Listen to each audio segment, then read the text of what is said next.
Good evening, and welcome to the St. Petersburg by Night podcasting network. Tonight, we present to you our Werewolf the Apocalypse Chronicle, Hounds. Welcome to another St. Pete by Night revamped production. The following is rated for mature audiences and may contain graphic themes that will be distressing to some viewers. As always, we recommend you ensure the safety and well-being of yourself and those around you at all times. Viewer discretion is advised.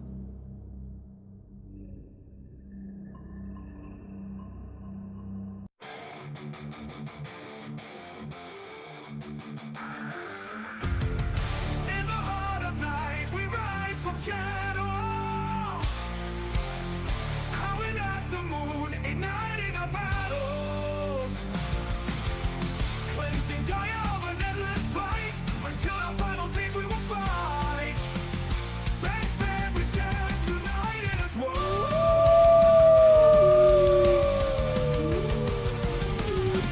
Evil spirits lurking with horror and dread. Little light leads us where the grave dare tread. Glory and honor, wisdom in our hand. Together we rise, take our final stand.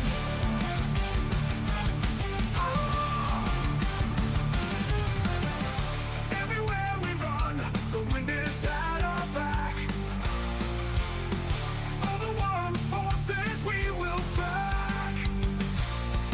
From the depths of the ocean to the clouds in the sky, vampires tremble as we learn to fight. Rage across Tampa, in this fight we'll stay.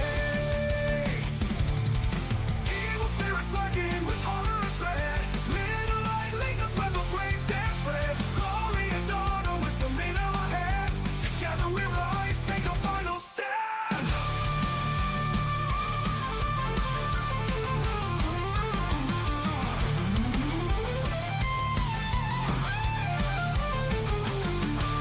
Rage across Tampa, in this fight we'll stay. Everywhere with the pack, let the night be our guide. In battles of honor, we shall never hide. Fuck you, never hide.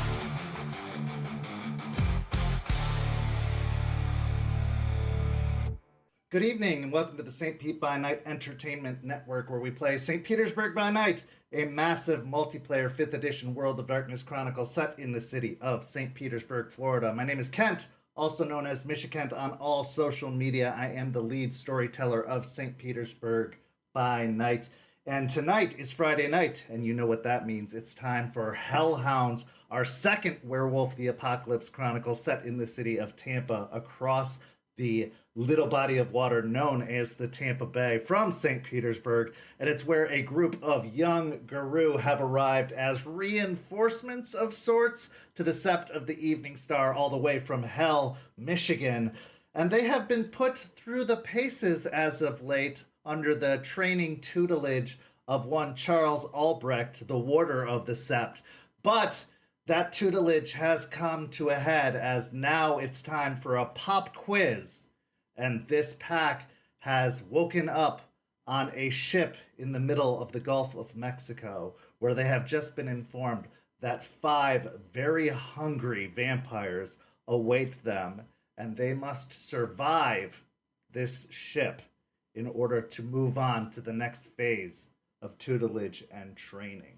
But before we get to all that, if you enjoy what you've seen so far in Hellhounds and in St. Pete by Night, you should go follow us on all of that social media you see down below in the description, and come join our community by following that Discord link you see down below, because you could join our community of 200 plus members, where we have tons of amazing discussions and activities that you could be a part of. And who knows, maybe you get to take part in some of the one-shots that we offer on a regular basis in our community, because we'd love to have you join our numbers and join our ever-growing community. So come on down to St. Pete by Night and become a part of our incredible community. But enough of the sales pitch. Let's get to talking to our amazing players and introducing them and getting this show on. Players, go Go ahead and introduce yourselves, if you please. Hello, everyone. My name is Jay. I'll be playing the Deadbeat, Bonar Rune. Hi, everyone. I'm Nikki, and I will be playing Delphine Ruinspeaker, the Silent Strider Theurge. Hello, everyone. My name is Ben, and I'll be playing Raymond Gorn, Ghost Council Philodox. Hello there. My name is Caity, and I will be playing Aurora Rory Woods, the Bonar Galliard. Hey everyone, I am Lilith, and I'll be playing Juniper, the Ragabash Black Fury. So, players, as mentioned at the end of last session, you wake up in a haze. Last thing you remember, you went to sleep, comfortable in your beds, in your home, in suburban Tampa. Now, your home, well, you could say it's comfortable, although it's really just a run-down 2-bedroom, 1-bathroom home in a rough part of a neighborhood in Tampa. But when you wake up, your head pounding, your vision blurry, you find yourself in a shipping container, flat on your back, against a hard metal floor. Dark, pitch black. You're awakened to the sound of static coming from a walkie-talkie. And that static breaks with the sound of a voice almost out of a nightmare. Probably a nightmare you've been having for the past week or so. The voice of your warder, or your torturer, your teacher, Charles Albrecht. It's time for your examination.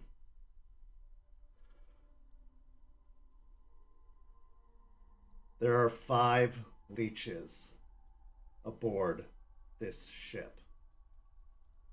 They have not eaten in 3 days. Your job is to dispatch of them. Let's see what you've learned.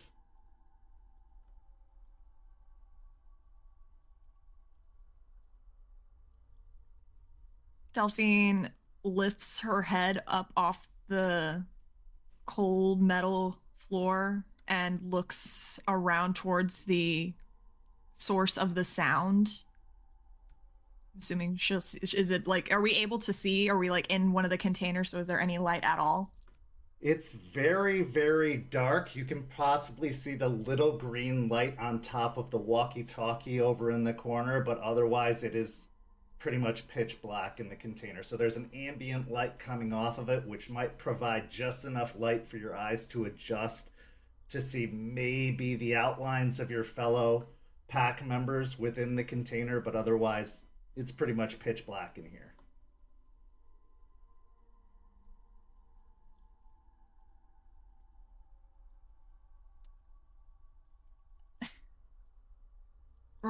Rory, Juniper, are you there?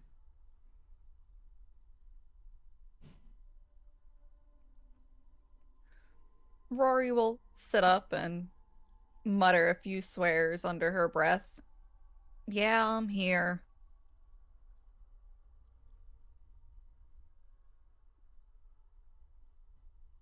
Juniper?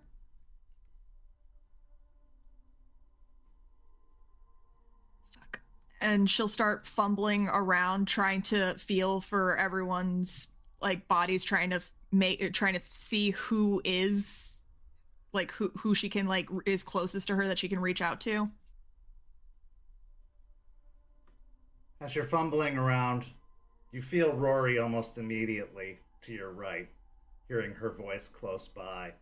As you pat around to your left, you then feel your hand fall upon Raymond.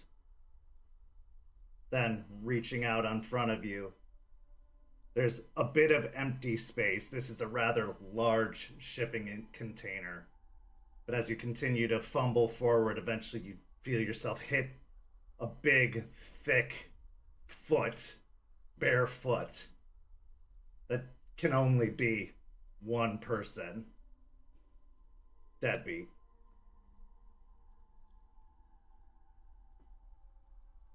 Based off of this information you've gathered so far, it's quite likely Juniper's in here somewhere. It'd be surprising if she wasn't. Delphine will stick to where she's at, hoping that Juniper's just still knocked out and not hurt in any way. And she'll turn towards where she felt Ray. He put us in a Saw movie. What? No. This is literally how most of the Saw movies start. Keep your voices down. My head. Fuck, my head. Guys, we're not in the house. No shit, we're not in the house. Keep your voice down. Yeah. Please. With hangovers killing me, man. I didn't think I drank that much last night. You think we could take a nap before any of this shit goes down? Or you think we have to get up immediately? I don't think we have time for a nap. Man.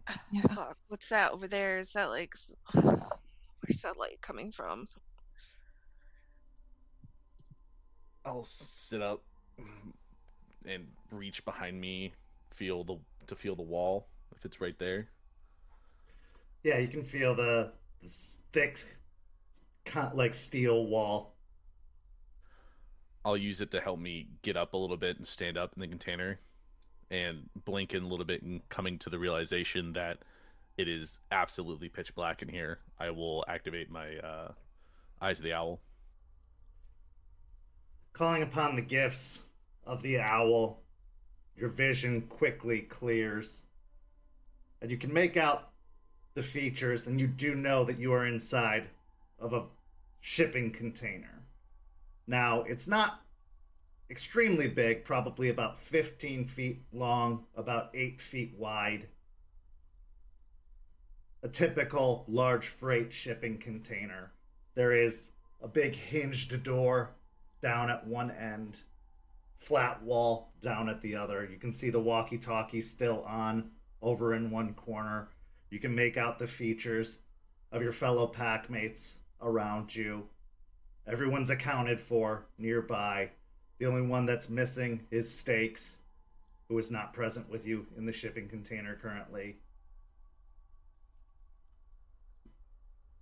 Is there anything else other than me and everyone else here and the walkie-talkie? Is there any random things hanging out in the storage container? No.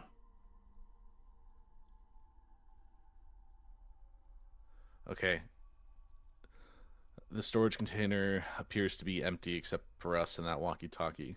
Nothing else in here. I know which side the door is on. It's over there, over to our right.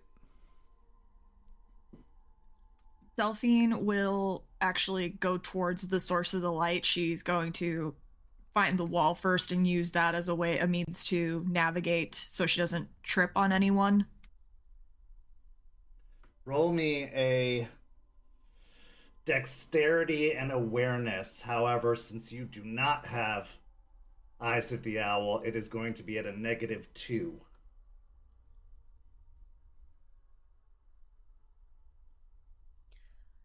I have a quick question for you, Storyteller. Sure.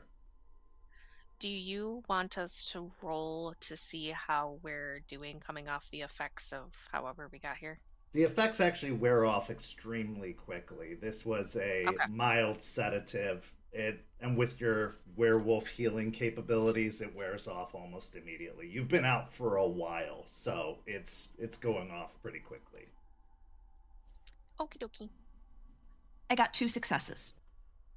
You don't fall over, but I would definitely assume there's a couple of kicks in the side of your fellow packmates as you're stumbling past them. It's not extremely agile, So, Deadbeat, you get a little bit of a kick in the side from Delphine, and Juniper, you get a step on the hand from Delphine as she is stumbling her way over. Ow, Sorry. fuck, watch where you're going. Sorry, I can't see shit. Well, why are you just trying to walk around?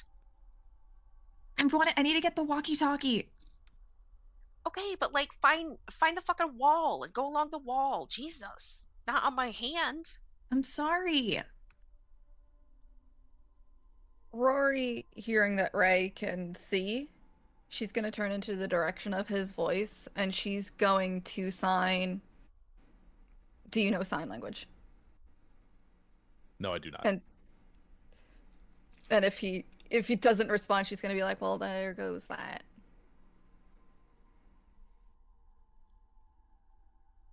Ray, could you open the door so we can let some light in? I can, but I don't know how much noise it's going to make if I open the door. More than the noise we're already making right now? I'm pretty sure if they knew that we were here, they would already, like, come in here and kill us. Oh, man. Almost as if on cue, you hear a large thud on top of the container.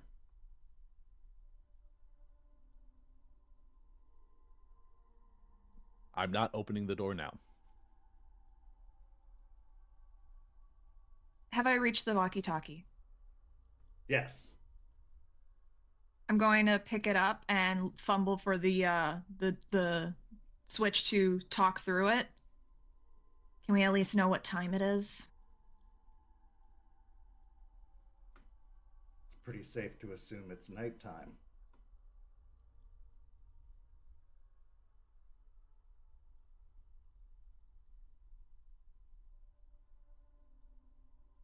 If we fail, have one of the Theurges look up in the city, and she'll set it down. She'll set it back down.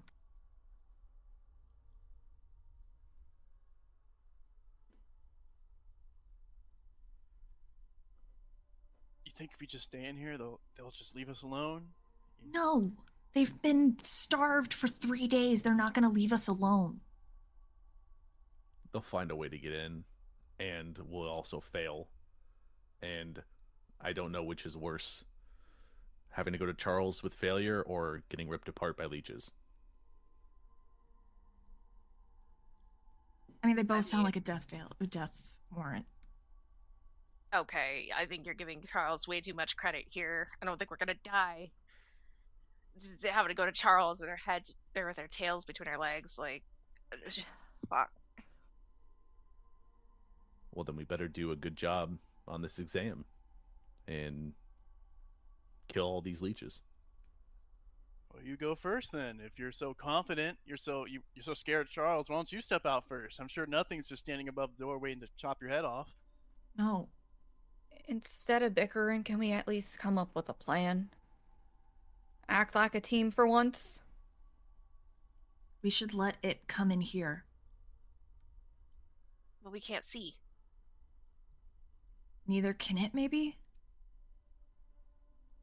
Don't they Ray live in the can. night? Maybe once Ray opens the door enough, it can get some light in. We can try sticking to the shadows as much as possible. And jump it? I mean, that's hoping that there's any light outside when I open the door. But I can't open the door and see if I hear anything. See if I hear movement, spot anything from the open door. And then we can move together out. Well, it just jumped on top of the, crate here. It probably just waiting for us to step outside. And also probably just listening to everything that we're saying right now. And if they're starving, how smart are they when they're starving? How smart are you when you're starving? I mean, is that really the same, though? Listening to them all go back and forth, Rory's gonna turn into the direction that Juniper's voice came from. Juniper, you remember that hunt we went on? Yeah. What about it? I'm thinking maybe something similar to that.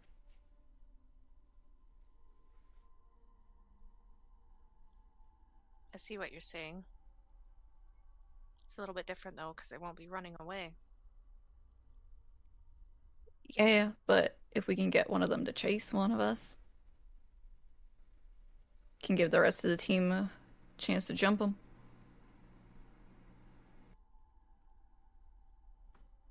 Yeah. The walkie-talkie clicks on again.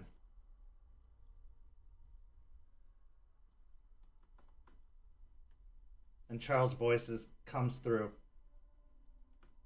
Use all of the tools at your disposal as you move through the ship. Many opportunities will present themselves, and if you ignore them, you will only be handicapping yourself.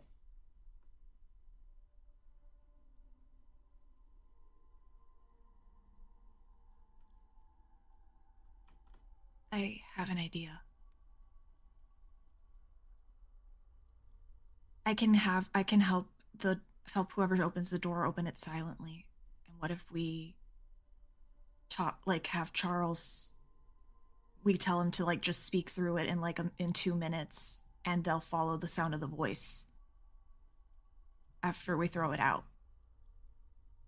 You think Charles is going to help us? It's a tool. Well, I don't want to use that tool. Fuck him. In fact, think about how much time it must took him to set this shit up instead of doing other shit. What the fuck? Why wasting time doing all this instead of, killing these things and doing more work?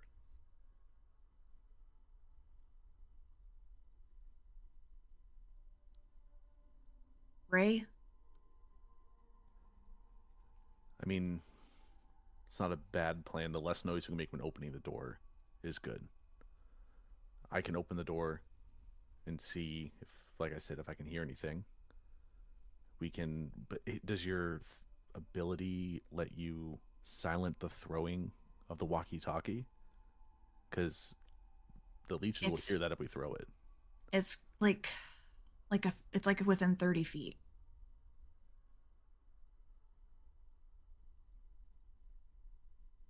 Every sound I make is silent, but every sound around me is muted.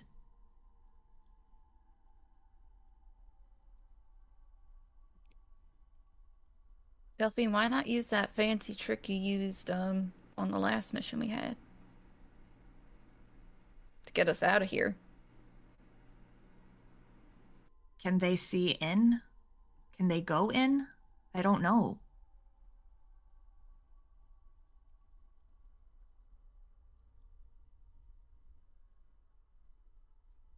I mean, we could use that to be able to escape from at least here, the Connex, the shipping container, and leave. We'll be and nude. Just get out of here. Yeah, but I mean, what little clothes we have on doesn't really matter at this point. Ray, as you're looking at your companions, you do realize that everyone is dressed however they are dressed when they go to sleep. That being said, why doesn't everyone describe what their typical sleeping attire is? Ray, we'll start with you, and then we'll move down the line to Deadbeat, Delphine, Juniper, and Rory last. All I'm wearing is a gray shirt and black boxer briefs. That's all I have on.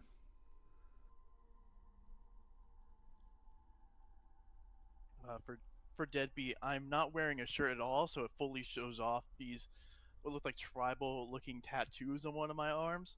Clearly, the one doesn't look like to be the best of quality, but still decent enough. I'm wearing these pajama shorts, a little too overheated the night, and I'm not wearing any socks or shoes. Just only wearing shorts, pretty much.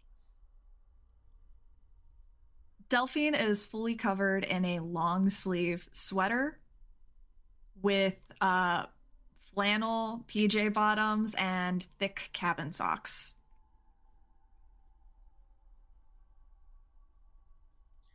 Juniper is wearing just a gray t-shirt and some blue capri leggings.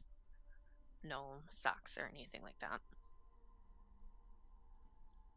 Rory is wearing a t-shirt that's like 2 or 3 sizes too big. It's probably a dress on her at this point.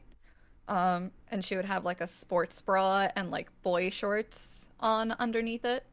And her hair would have been tied up in a loose braid to keep it from going all over the place while she sleeps.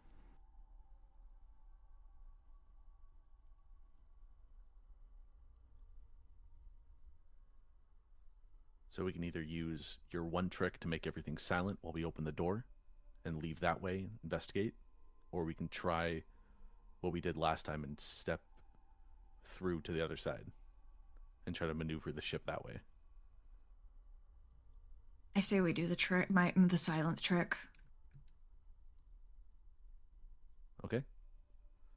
I will go stand by the door, and whenever you're ready, I will open it and see what I can spot. I'm gonna fumble my way towards his voice, and once I've gotten to that side of the container, I'm going to activate Whispered Passage. Okay, go ahead and describe what Whispered Passage does and what the rolls and cost are for it. So, Whispered Passage costs a willpower, uses my Wisdom Renown, and any natural noise that is made by the werewolf becomes undetectable, and sounds in a 10-meter radius are muted. Detecting the gift's user by sound alone becomes impossible, and any attempts to notice sounds made by anyone within the area of effect suffers a penalty equal to the wisdom of the user. And this gift can be used 2. Okay.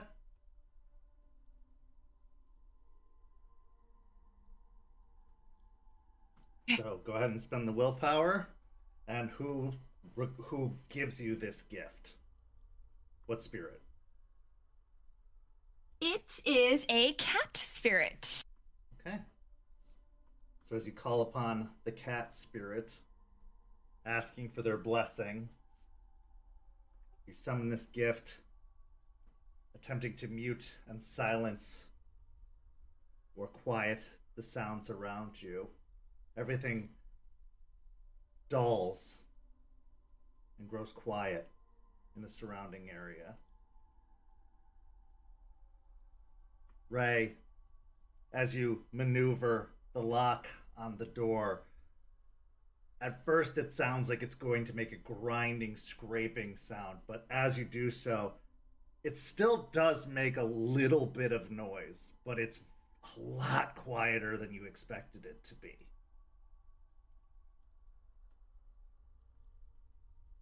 Pulling back the lock, eventually the door releases. And as you push it open, the crack around the door does reveal a little bit of light, but it doesn't appear to be any kind of electronic light. Instead, it appears to be a very, very, very dull, natural glow. Kind of like moonlight or starlight. As you push the door open, roll me a wits and awareness. Is this site-based? Yes.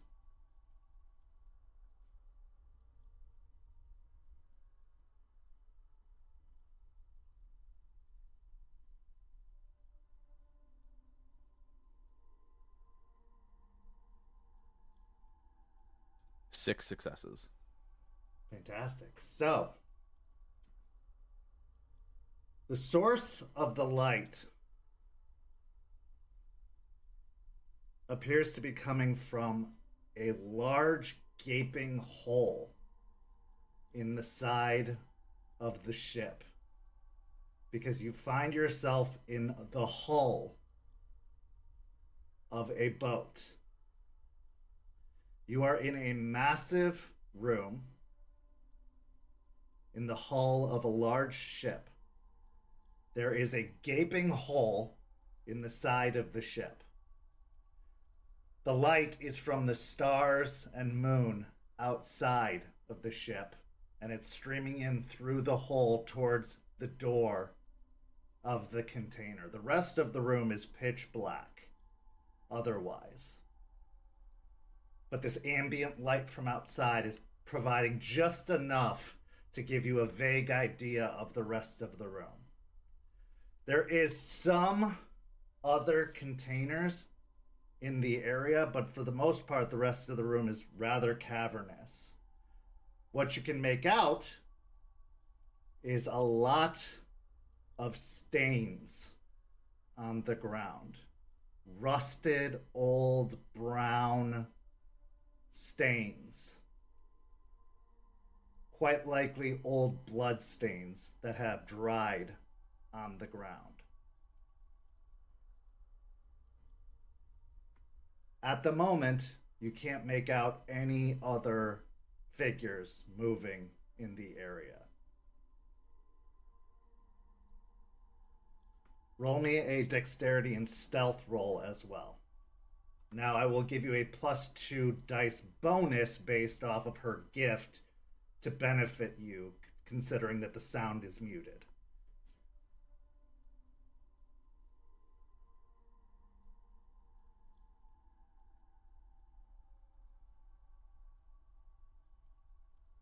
Three successes. Okay. There doesn't appear to be any other movement. Currently, you seem to be undetected.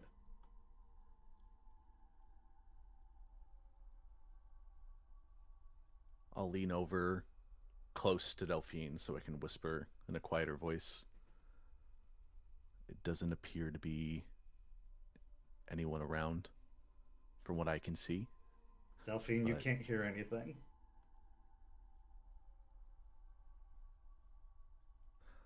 I will look and be like, oh, yeah. Cool. I will do my best to mime. It's like, I don't see anything. Because you guys don't know tactical fucking hand signs. Isn't it also incredibly dark, so it's hard for any of us to see? Yes, god damn it. The ambient light streaming in through the doorway does make things a lot more visible for everyone, though, because this does bring more light into the container, which does help the night vision of all of you significantly. When Ray is signaling, Rory is going to signal back in like a weird way, probably more sign language rather than tactical signs. Like, next move. And then like draw a question mark. Like,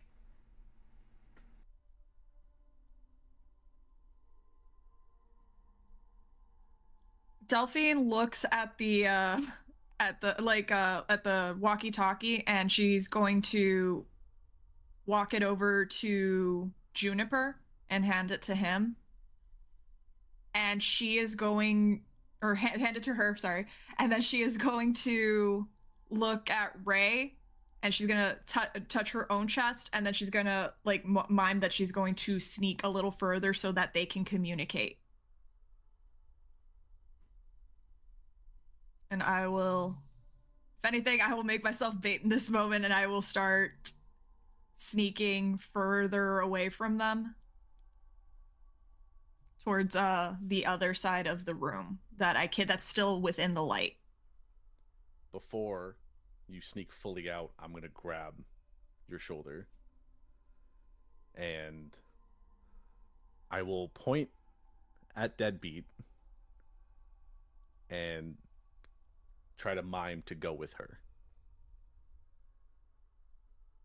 Debbie, I'm looking at all this, whatever the hell is going on, this like charade game. I'm just like, what the fuck? Just mouthing out what the fuck as I'm just looking around, and I see you pointing at least towards Delphine, and I just give a confused nod as I just get up and just, creep along towards her, just kind of standing nearby. I'm actually gonna, at this point, shift into my Glabro form.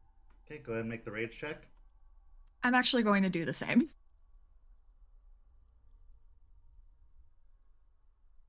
passed. I got a 7. I passed.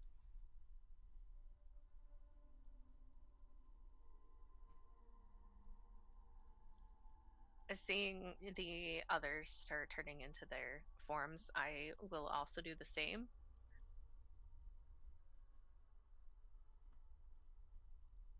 As you start shifting into your forms, the container seems to be growing a little bit more cramped as you grow taller and broader. It's still a big container, so there's definitely room to move about, but your form's growing takes up a bit more space. Delphine will hold her hand out to Deadbeat so that way they can stick together as they're sneaking. I look to you offering your hand. I look disgusted for a second. I let a little groan, like sigh. My shoulders a little bit, and I grab your hand. She's just gonna roll her eyes and shake it. As they're leaving the container, Rory's gonna start stripping and then go into her hispo. As they leave as well, I'm gonna turn into Gabro.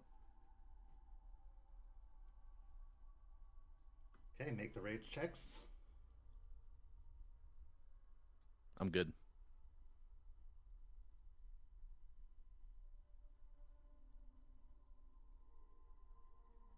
With all the shifting that's going on, as everyone's changing forms and moving about, suddenly the container gets slammed against, shaking and shifting over, scooting against the ground with a large, just grinding noise as it shifts on the floor. The door to the container, are you holding it still, Ray? Yeah. Okay. It goes to pull open, but if you're holding it still, it doesn't fly open. You can keep it held closed as the container spins away from the opening, turning it towards the darkness. Do I see anything in that new darkness? No. Even with my eyes the owl? Yeah. I mean, you can see the other side of the room, but it's still just more of the empty room.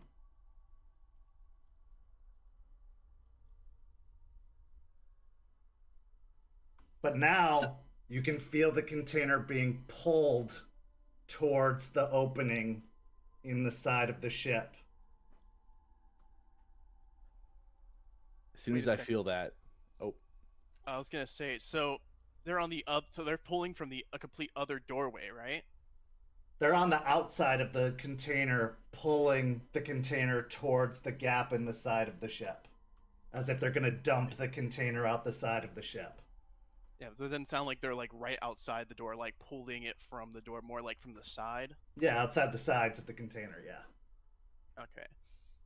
Well, I'm just gonna skedaddle on out of here. Now consider that you're all probably 200 to 300 pounds apiece, plus the container, which is probably 1,000 pounds or more, and they are pulling it on their own with no issue. Delphine will look at Deadbeat, make a sneaking motion, and then punching motion as she pulls him out towards the opening because she does not want to stay in here anymore. Yep, I'm gonna follow behind, sneak out with you.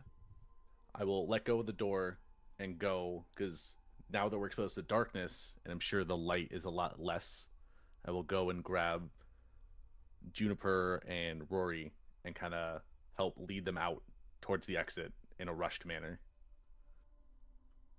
Storyteller, I have a quick question. Uh-huh.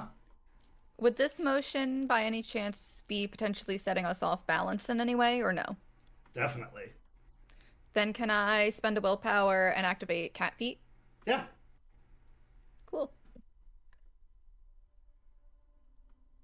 Okay, so tell me exactly what your plan is here. Is your plan all to kind of go out through the door, then? I intend to try to sneak my way out through the door into the darkness. Okay. Everyone's trying to bail out from the container into the darkness as best as possible. Yes. Okay. Correct. Yes. Then I would like a dexterity and stealth from everyone. This is going to be a group check. Since you are all bailing out at the same time, I will be taking the average of all of you to determine how well this goes. Do I get my favor as a silent strider? Yes. Do we still have the negative from the shift change, or is that... I will say you accurately shifted, as it would take some time for them to knock the container and pull it. So you have completed the transition, and now you can make the change. However, some of you, at least one of you, has a negative to stealth, I believe. Hispo, as you are in a large wolf form, that hurts your stealth. Does Delphine gift give us a bonus at all? The silence does give you a bonus, yes. So actually the negative would go away for your stealth there, Hispo, Rory. So we get a 2 dice So And the bonus. would I rest of you still get a get 2 the- dice bonus. Yeah, Your negative goes away, Rory. Okay. So you don't get a bonus, but your So it's negative just a goes away. straight roll. Yes. Okay, yeah, because I was reading and I was very confused. Okay, so straight roll. Got it. Yep. I got 4 successes. Okay. I had a 9 dice pool for this, and I only got 3. I got a 7 with a crit. Okay. I got a 3 as well. I also got a 3. Okay.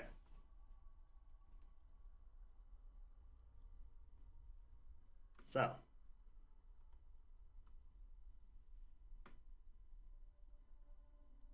As you step out of the container, pushing the door open,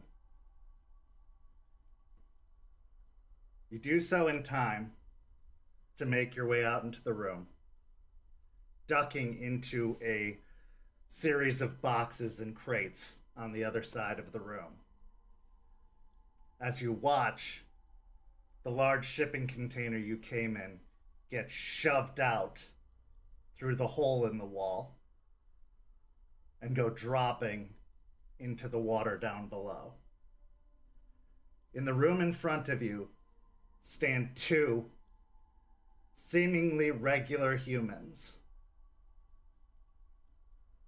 One of them is a rather burly man, maybe in his 20s, wearing a tank top and jeans with holes in the knees and sneakers. He's got a clean-shaven head and tattoos on his arms, leather cuffs on his wrists. The other one is a young woman, 5 foot nothing, wearing flannel, booty shorts, flip-flops. Looks like she came from a day at the beach. Both of them are pale as can be. Looks like they haven't spent a day in the sun. Both of them look ravenous.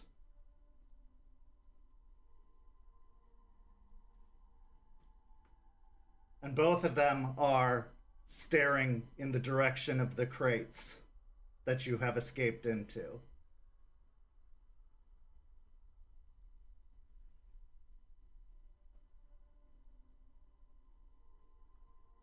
I will make mention, since nobody specifically said that they were picking up the walkie-talkie and taking it with them, the walkie-talkie went tumbling in. Who said they were taking? I handed it to Juniper. Yeah, I never put it down. Okay, then I'll say Juniper has it. That's fine. Okay. Okay.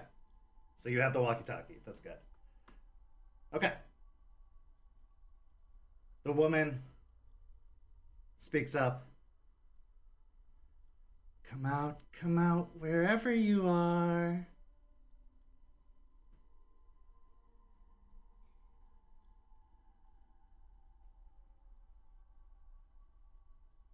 So how does the layout of the crates look? Like, I would say it's two pallets stacked up with boxes. They're probably stacked up about 10 feet tall by about 15 feet wide, covering about 30 feet of an otherwise 45 feet room. There's about 5 feet in between them and 5 feet on either side. are they against the wall? No. There's 5 feet gaps on either side and 5 feet in between. The way they're stacked, are there different levels or are they all kind of uniform? I would say they're kind of scattered. There's like maybe little areas in between, but otherwise it gets to about 10 feet tall. Delphine will look to Ray and everyone else, and she'll motion to her palm and like make a slicing motion with the flat, like with the edge of her hand across the palm to indicate that she, like, maybe one of them should slice their hand, and then gestures to the rest, to the entire pack, and then points up and behind the crates, and then she'll point in the direction of the leeches to her hand again, and then like make a pouncing gesture with her hand. The man kind of looks over towards the woman, snarls, and then looks back towards the crates, and as he does so, his eyes ignite and turn a glowing red. He then starts sniffing, and as he does so, claws extend out of his hands.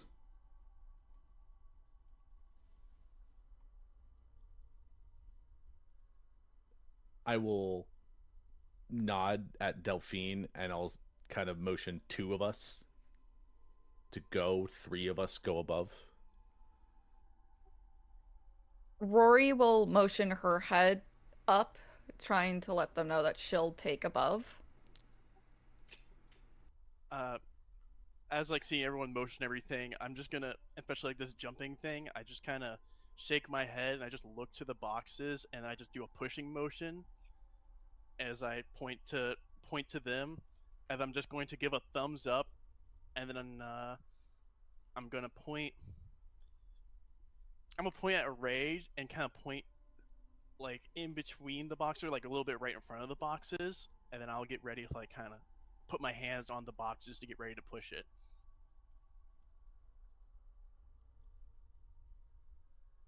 As I'll mouth out the word lure. I could do that. I will thumbs up and motion, or if you guys are going to go up, I'm going to go out, and we'll see what happens. I will hide behind one of the crates. Okay, so there's a lot of things happening simultaneously.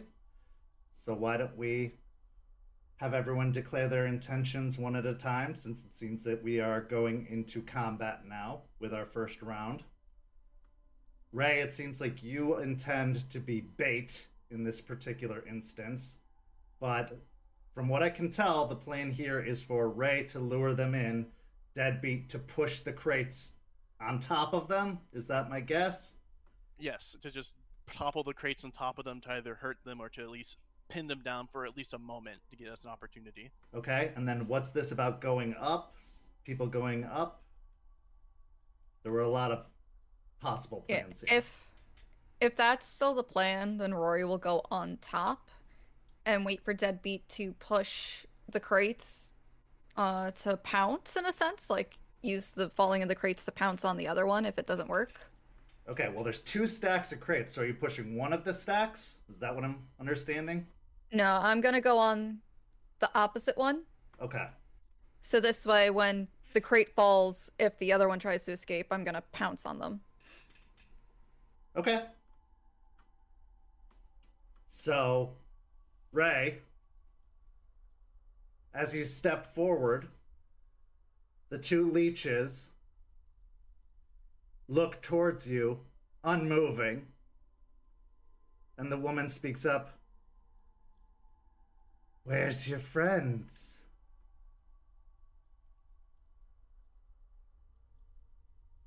Don't worry about them. I'm here.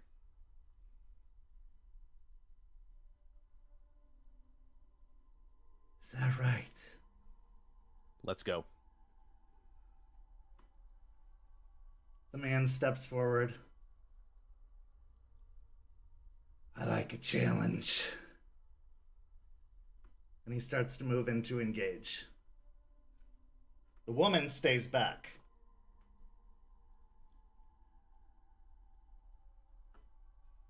As he moves to engage, I'm gonna... Can I howl at the moon while I'm shifting, or is that two separate things I can do?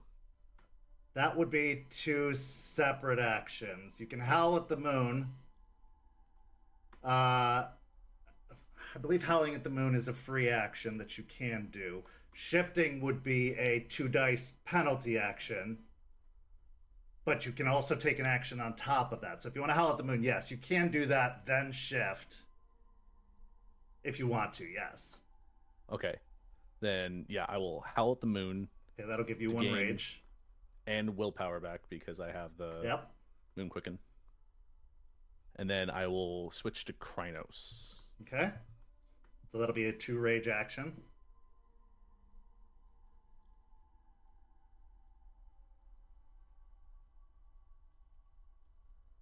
I got 1, so I lose 1 rage. Okay.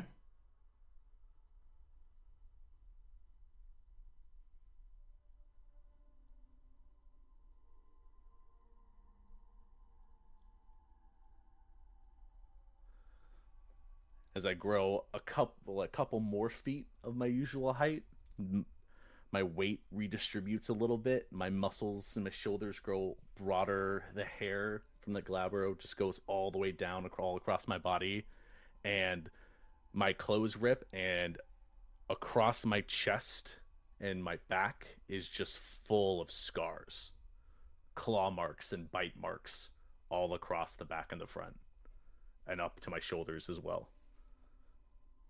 Okay. Are you taking any other actions? I will go to meet him since he's coming at me. Are you going to attack, defend? Now, keep in mind, you are in Krynos, so if you wish to do anything, you're going to either have to spend a willpower to stay in this form, or you're going to have to do damage or something. Can I attempt to grab him and throw him back? Yes, so make a strength and brawl.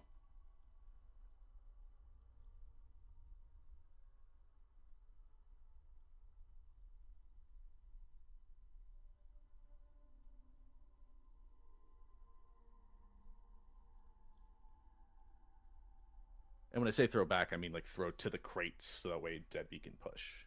The crates are behind you, so you'd have to turn him around and push him behind you. Yeah. Okay. Do like a reversal throw to the crates. You can definitely attempt to, yes. Yep. Okay. All right. So, as he's doing that, Deadbeat, your intention is to push the crates on top of him. Yes. So I need a strength and athletics from you. Juniper, what's your intention? Seeing this all happening and noticing that the woman made no move to attack as well, I would like to try and sneak around this altercation and try and get behind the woman to set up for like an ambush attack of some sort. I will be waiting for Deadbeat to start pushing the crates if this all goes to plan, and while that's happening, I will plan to ambush the woman if I make a successful sneak around. Give me a dexterity and stealth. I will say you will not get the bonus from Delphine's radius, though, because it's only 10 feet, and you're going to go outside of that 10 feet very quickly. Okay, yep, I was just about to ask. 30 feet. 30 feet. Well, you're still going to go out of that pretty quickly to get around behind her. I I got 4 successes. Okay. I got 5 with a crit.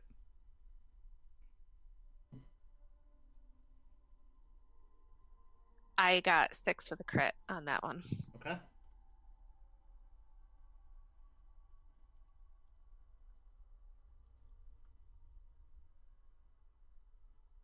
Okay.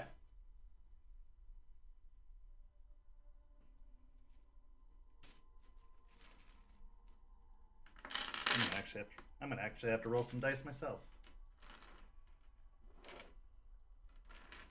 No.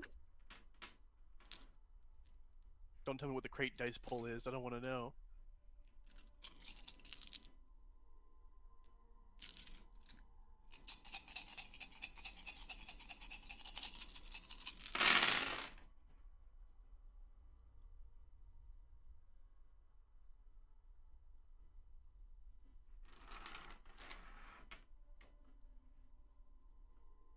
So,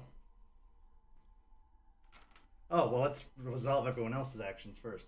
Rory, what's your intentions? I'm still kind of waiting to see, like, what happens before the crates fall. Okay. So do you Before want to hide? Do you want to... Yeah, she's gonna climb up on the other set of crates and kind of position herself to be ready to pounce. Okay, Like, give me she's still doing that. Give me a strength and athletics to climb on top of the crates.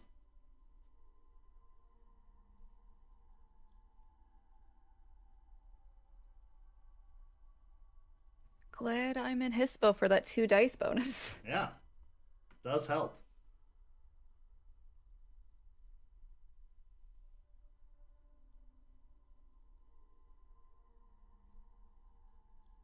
So that is 6 with a crit. Okay. So you get up on top of those crates, no problem. And Delphine, what's your intentions? Since I haven't seen this woman move either, that is concerning to me. And I do see that I do see that Juniper is trying to skirt around.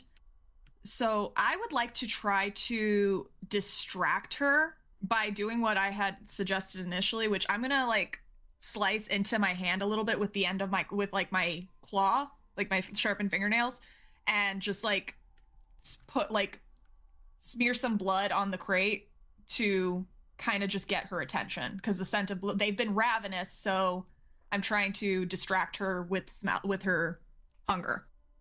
Okay. Delphine, I need you to roll a dexterity and athletics. Oh boy. As the woman is going to use celerity to attack you.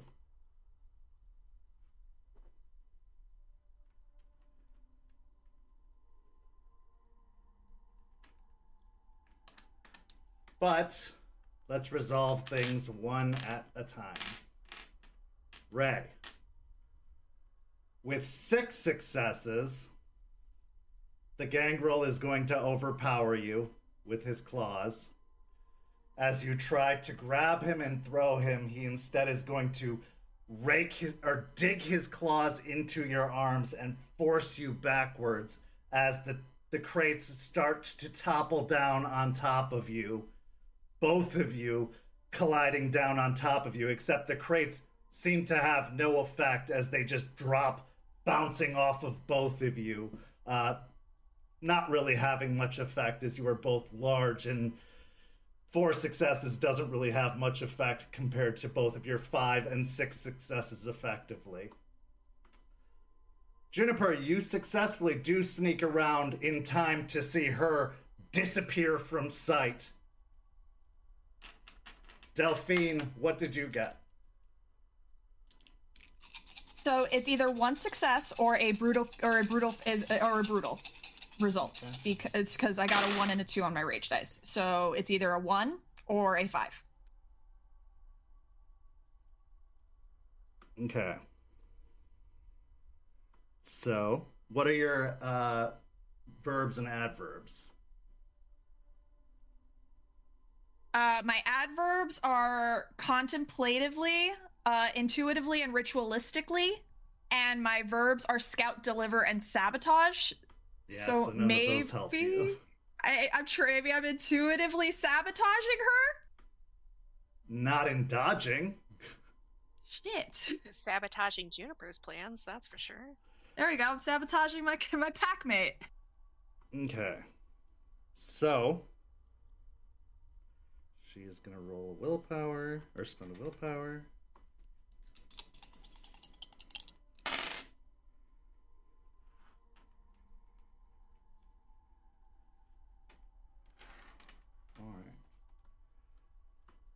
All right.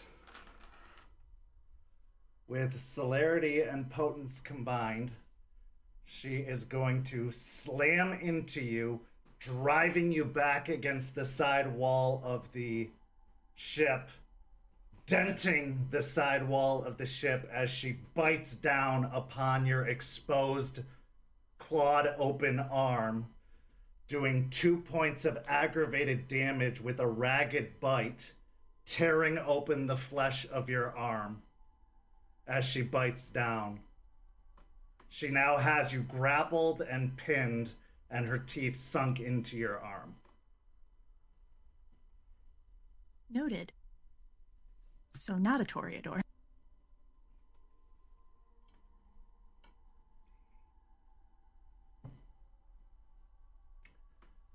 Okay. Next round, let's declare intentions.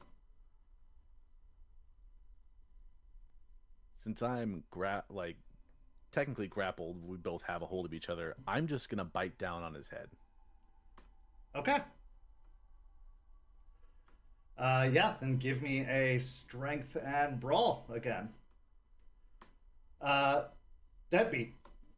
You have the crates pushed over. They are kind of piled on and around the two kind of grappled and brawling individuals. Oh, you gotta spend blow a willpower there too, since you did not do any damage or kill anything there, Raymond, to stay in your Krynos form. Gotcha. As you lost that contest. So my attention's like kind of, as I'm looking at them, I'm like, okay, I could probably like now use an opportunity to get in there. And then I just see the blur past me. Then I look behind me to see that Delphine just got absolutely rocked in the wall as I let out a sigh as I'm going to just start running over there, and I'm going to try and tackle her off of Delphine. Okay. So give me a strength and brawl. Does this count for my grappling specialty? Yes. I'm trying to tackle her? Okay. Absolutely. Delphine. So, just so I'm remembering, can I heal aggravated in Glabro? Yes, you can. It's 2 rage checks. But yes. 2 rage checks. Okay, I was like desperately trying to find it in the book just now. Okay. I would like to attempt to heal 1 point of aggravated health damage. Yep. Past 1, past 2. So I healed 1. Does that count as a free action or a minor action? That is a free action. Excellent. All right. So then, I am going to bite back. Okay. So give me a strength and brawl. Quickly, because did I take damage from? Yes, you did. 1 superficial. Okay, gotcha. Okay.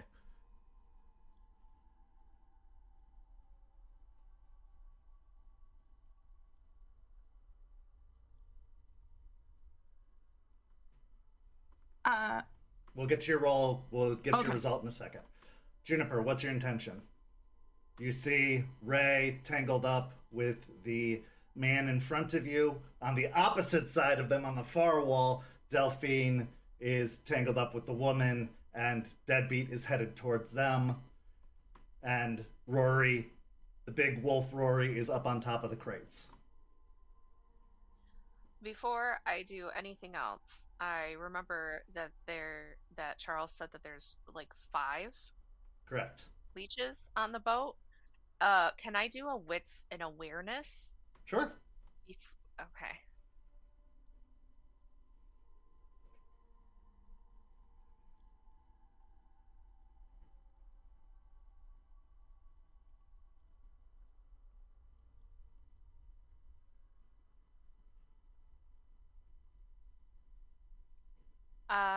Okay. I either rolled 3 successes or a brutal outcome.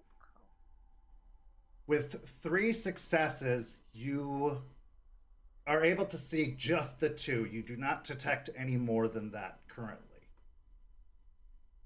Okay. I would say that a brutal doesn't apply in this particular case. Yeah. But, I mean, it's a success. You can see what you see. So, there doesn't appear to be any more than that. Okay. Okay.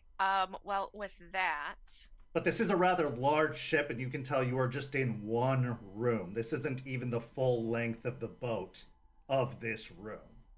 This must be a rather big ship. So there's plenty of other places for the other 3 to be. okay. And it's unlikely Charles would have had all 3 in one room. Or all 5 in one room. Yeah, it was more just making sure that the others weren't like in the immediate vicinity about to Very smart. into the But no. current fight. Yeah. Yep. Okay, so with that in mind, I am going to look at Ray and the leech that he is fighting as they're closer to me, because I see that Deadbeat is on his way to the woman that I was about to fight. No, he's going to... Oh, yeah, he is going to the woman here. Yeah, go ahead. Yeah. Yep. So I am going to turn into the direction of the crates and Ray and the man and see if I can get a hit on the leech that Ray is fighting with Raging Okay. Strike. Great. Then go ahead and make the roll for Raging Strike, or the activation and the roll. I passed. Perfect. And then make that strength and So- brawl. Sounds And then good. add the additional dice. And Rory, what's your intention? Which one of the 2 looks like they need more assistance? Would it be Delphine or Ray? Well, right now you got 2 of your pack mates on each of them. Delphine is the one who's really in worse shape. She just got bit really badly and has an open, gaping wound of the 2 of them. Ray is in his war form currently, so he is as good to go as possible for a fight, whereas Delphine, also knowing she's not the best fighter, however, she does have Deadbeat ready to back her up. So, considering the scenario, either you could go either way. It's really dealer's choice at this point. Yeah, seeing Delphine's just a little bit more worse for wear, and Juniper's gonna go assist Ray. She's gonna jump over and try and assist Deadbeat with Delphine. Okay. So what kind of attack do you want to make? Are you going to use claws? Are you going to use teeth? Are you going to... I'm going to use my teeth to try and go for the vampire's throat. Now that would be a called Well, not the shot. throat, but yeah. But like try and like go for her training and aim upper body. Okay. So give me a strength and brawl. All right. So everybody make your attack checks.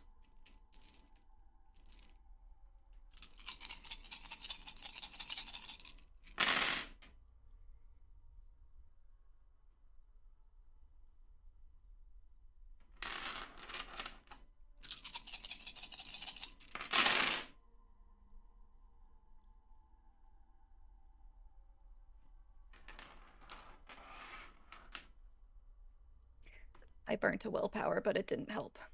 All right, I'm going to split this in two. Let's start with the group of Juniper and Ray. Ray, what did you get? I got 7 with a crit. Holy crap. And Juniper. I got 8 with a crit. Wow. What did you both, Ray? You used teeth, right? Yeah, I bit down. And Juniper, you are just using fists, I assume, since you're in a Glabro, you don't really have. Yeah. Right, okay. Okay. So,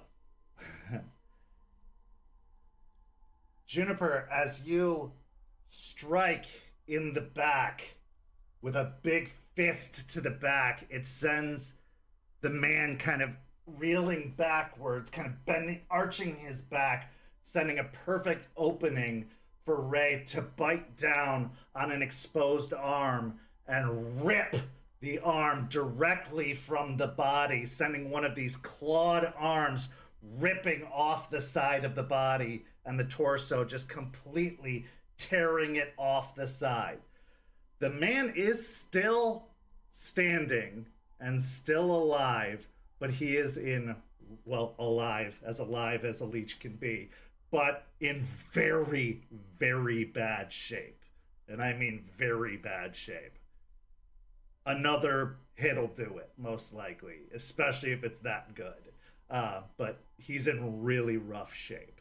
But that was very, very, very successful. Yeah. Over on the lady, however, Deadbeat, what'd you get? Normally, it'd be 5 successes, but I got a brutal outcome, which I'm sure applies here. So I got an extra 4. That's correct. So 9 total. Was it a brutal outcome on one of those successes or on top of the 5? On top of the 5. Okay. And Delphine? 7 successes with a crit. Okay. And Rory? I got a 2. Okay.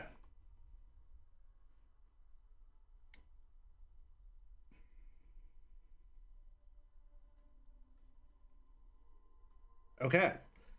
So, Delphine, you tied with her, but Deadbeat is able to wrestle her off of you. Rory, you are ineffective. Unfortunately, you are of no help here. But Deadbeat is able to wrestle her off of you and do a little bit of damage, but only a little bit. It does not seem to have very much effect on her overall, as he pulls her off into a grapple, kind of pulling her away. She is otherwise fine. Let's go into the next round. So we've got Juniper and Ray paired off with the guy who is in very bad shape, and we've got Delphine and Deadbeat and Rory who are with the woman who is completely fine otherwise. Second verse, same as the first, I assume. Let's make those attack rolls. And go ahead and describe how you are attacking, starting with Deadbeat. Now you've got her tangled up with you as you're tackling her away. You've got her, I wouldn't say you've got her pinned to the floor since she also critted, so you've got her kind of tangled up. You're both kind of grappled, wrestling each other. I like to imagine, if I can, like I tackled her and I kind of lifted her up and slammed her into the wall, and she may probably like push me back a little bit. We're now kind of grappling like against this wall. I like that. I'm going to try then just grab her and start to try to bash her against the wall the best I can. Just just use my weight and my power. Just keep throwing her. Using this wall to my advantage. Sounds good. Delphine. I'm going to I'm just gonna so she's on the floor with Deadbeat wrestling? No, they're standing up. Oh, okay.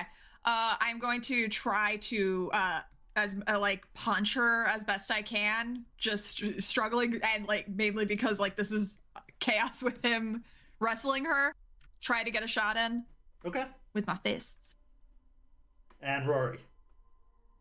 Seeing that I was not successful in that last one,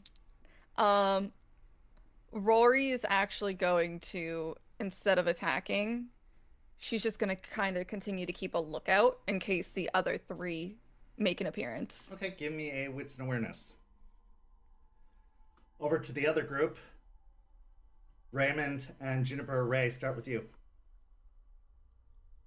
Well, since my last bite tore off his arm and kind of exposed his chest a little bit from there, I'm just gonna knife hand into that open wound and try to like rip out whatever I can from inside his chest. Okay. And Juniper. Since I am like behind him, I would like to attempt to grapple him by having one of like my clawed hands on his head and like kind of pull it back a little bit, and then wrap my arm underneath his last arm and to like hold him so that Ray can finish the job. Okay. Yeah, give me a strength and brawl.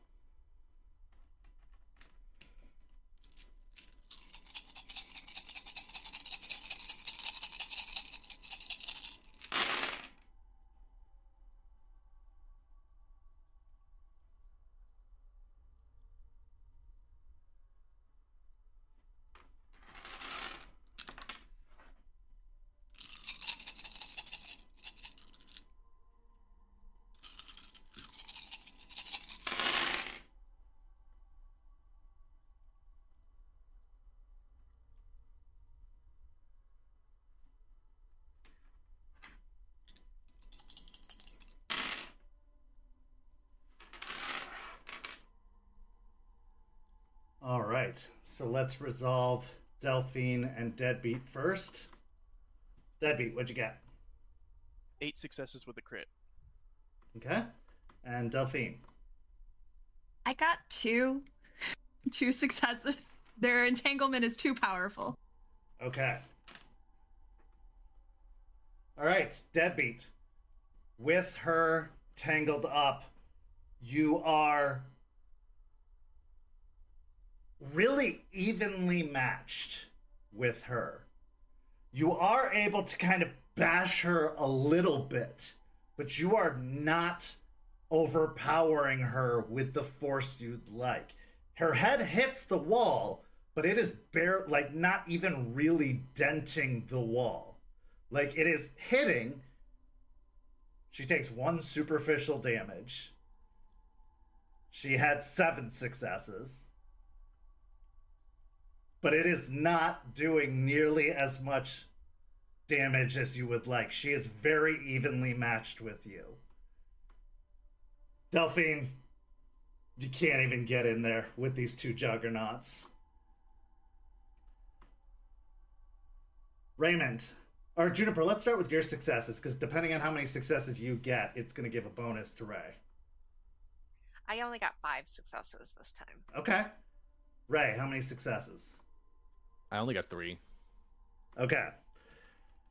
So, Juniper, you do manage to wrap an arm up and grab the hair, pulling the guy back. And Ray, as you try to put your claws into the side, the man kicks his leg up and kicks you in the face, sending you reeling back away from him. You take another point of superficial damage and have to spend another willpower to stay in your Krynos form. He got 4 successes.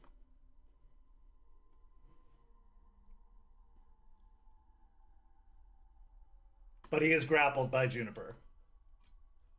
Just so I am doing this correctly, every round I take damage, I get a rage, correct? Only aggravated damage. Only aggravated. Okay, gotcha. Cool. And it's only Just the wanted to first double check. time you take aggravated damage, not every round. Okay. So does that mean I'm at rage 3?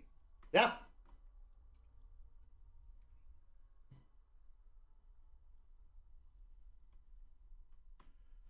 Okay.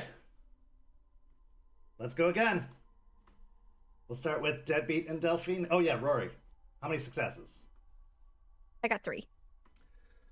Watching the scenario unfold, you can smell the blood just leaking off of this wound in the side of the man, of the torn off arm, and leaking from the wound on Delphine on her arm.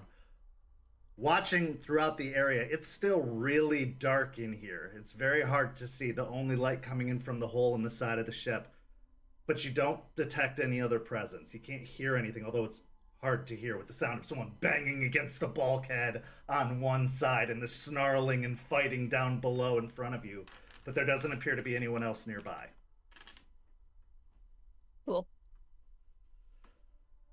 Deadbeat and Delphine. Random question. How close are we to the opening in the hole? You're not. You're on the other side of the room. Oh, so like a very far away. Okay. Yeah. I'll think about Because Harry you guys trying to escaped and cross moved around. to the other side of the room when you were trying to get out of the box before it got shoved out the side of the ship. Okay. This is awkward. I'm not very. I guess I'm just gonna start trying to drag her over there at this point. Just trying to move her away from the wall, start like just positioning her closer to this hole, so if I need to, I can just toss her out. Because I can't. They're taking too long to beat their guy. I don't know if I could keep holding her off. She's a bit strong. Okay. Give me a strength and brawl. And Delphine. I'm gonna keep attempting to try to punch this girl because I don't like her. She seems like someone Deadbeat would date. And frankly, this toxicity that I'm seeing in front of me, I need it gone. I need it done. Okay. And Juniper and Ray. I just keep on with my grapple. I'm Okay. not gonna let him go. Then give me that Hopefully strength and Ray brawl can to get his hold. shit- Okay, yeah. Hold Hopefully him Ray can in. get his shit together. And Ray. With Juniper like holding his head back, I'm just gonna go for the throat and try to remove the head. Okay, that is a called shot. I will say because the grapple is locked in, it'll only be a -1 penalty to your dice pool because she is helping expose the throat, which is a little bit easier. But it is still a called shot, so it will be a -1 penalty to your pool.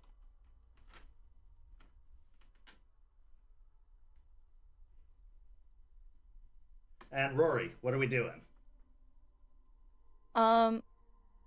Seeing that the guy with Ray and Juniper has more damage, Rory's gonna go in and try and take out one of her legs for the girl with Deadbeat, seeing Okay. that she went like lightning quick, and at least try and tear off the leg to maybe give them some leverage. Sure. Give me a strength and brawl with that, too.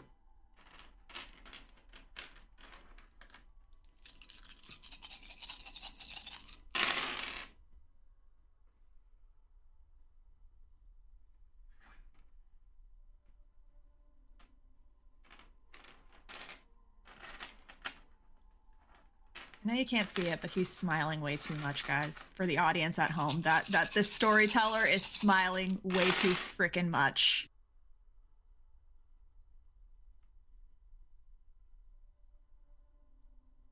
I mean, to be fair, he's not the only one smiling like a madman right now. Okay, so let's start with Ray and Juniper. Juniper, what'd you get? 8 successes with a crit. Okay, and Ray. So I got 5 with a crit and a brutal outcome. So is that a double crit? Yes. Okay, because I got a crit on regular dice and then the 2 1s, Yep. or 1s and 2s on that. So that's Well, one of 9 them's on a success- rage dice, though, right? Yes, yeah. Okay, yeah. So yeah, that's 9 successes with a brutal. Okay. So as you have them pinned, or they're both on rage dice, right?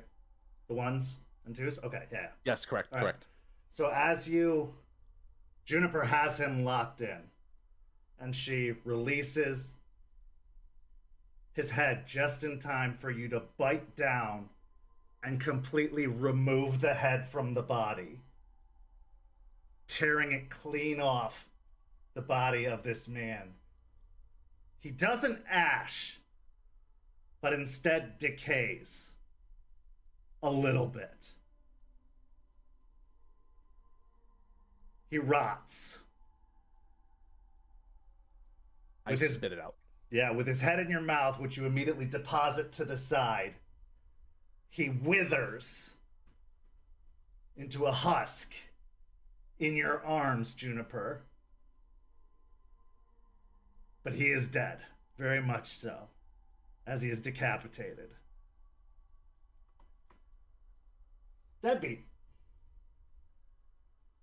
I got 1, 2, 3, 4, 5, 6. Wait, hold on. Sorry, I forgot how to math for some reason. 7 successes, no crit, no nothing. Okay. And Delphine. 5 with a crit. And Rory. I got 2 plus a brutal outcome. I got 2s on my rage dices. Okay, so that makes it 6.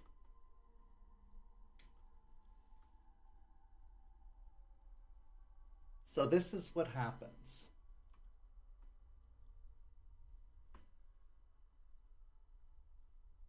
Deadbeat starts hauling the woman over towards the hole in the wall. Rory moves to go bite at the woman's leg before getting soccer punted against the bulkhead, taking 4 points of superficial damage. Delphine, trying to interfere, also gets kicked in the jaw for 2 points of superficial damage. And Deadbeat gets thrown out the hole in the side of the ship and down to the water below, taking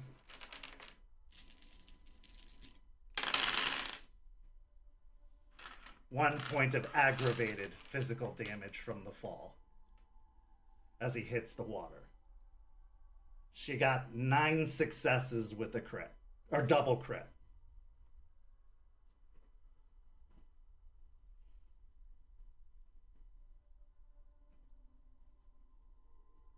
She is still in the side of the ship, or she is still inside the ship. Deadbeat, you can crawl back into the ship, but you are in the middle of the Gulf, so there is no land to be reached from here. But you will have to roll athletics to climb back up the side of the ship.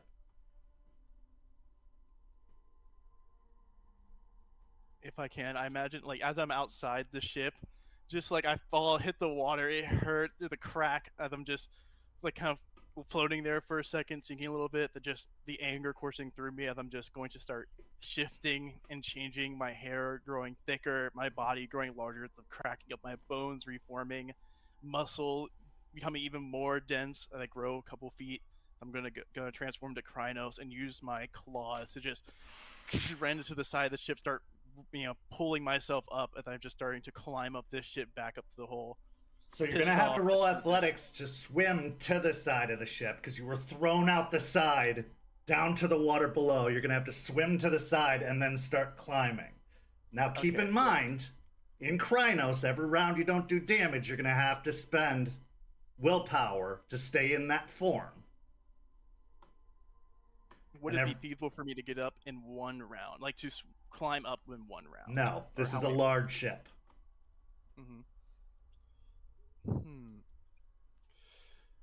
If like a can approximate, if there's an approximate of how long it might take, give or take, just I'll give you a round to get to the ship. Another, well, depending on how well you roll to swim, that's a big part of it. And then 2 rounds to get inside. Okay, depending again how well you roll. If you roll really well, if you roll like criticals every round, then yeah, maybe you could get up in 2 rounds. But if you are rolling not well, it's going to be a bit. I'm gonna transform to Krynos and do it because Okay. there are even Krynos now swimming and doing it because I know You get the how physical I dice. got rocked. Yeah, if I got rocked, then these bastards don't stand a chance because seeing how long it took with the other guy probably means that they're gonna get cooked. So I gotta get there Totally. as quick as possible. And you get that extra So- rage from taking the aggravated damage from the fall. Yeah. So my rage check, I got 1, so I lose 1 rage, and then I'll roll my thing with the -2 dice penalty. And you got the Sorry, extra I- rage, right? Yep. You spent 2 So I rage to shift? I rolled the 2 rage. I got Cool.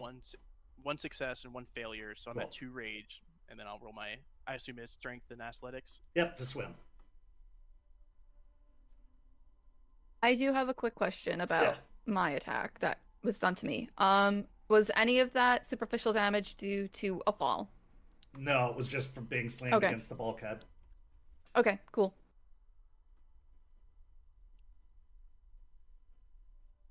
Okay. So, woman's still up. 4 of you are still in the ship.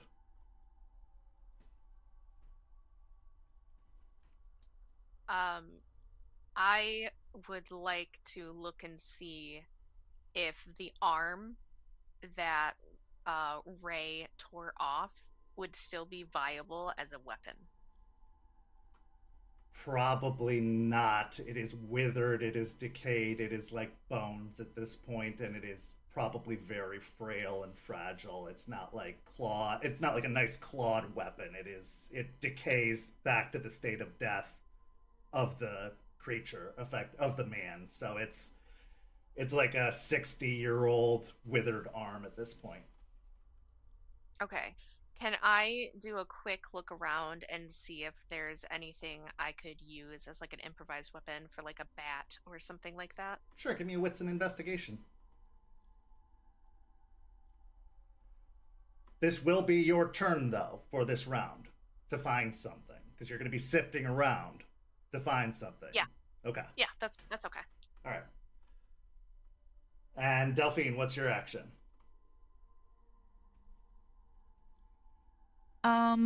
This bitch is. I'm going to fall back towards where Ray is and defend, and like prep to defend. So, and then I'm gonna heal a superficial. Okay. Good. But yeah, I'm just gonna try to defend because I'm putting a war form between me and this chick. All right. Give me a dexterity and athletics. Ray.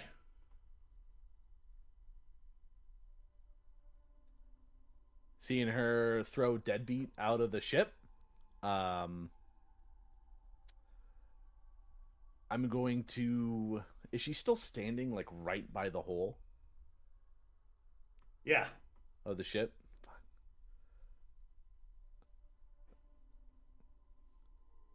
I don't want to, but... She also has blood all over, Delphine's blood smeared all over her mouth. And she's licking her lips.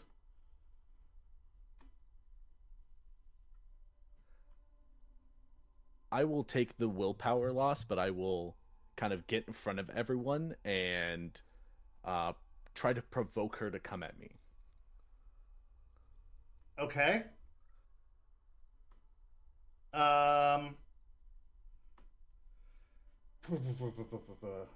Okay. So Or at least just make myself a target. More of a target than anyone else. I'll say she would probably go for you as you are the biggest threat. So just make a strength and brawl. Yeah, Okay. she'd probably go to attack you. So yeah, strength and brawl makes sense. Okay, like a retaliatory strength and brawl as she comes at me. Yeah, I would say you're going to be the next obvious target. She's not going to Okay. play it safe at this point. She's probably actually on the brink of frenzy since she just drank werewolf blood. So I wondered about that. yeah. You and me both.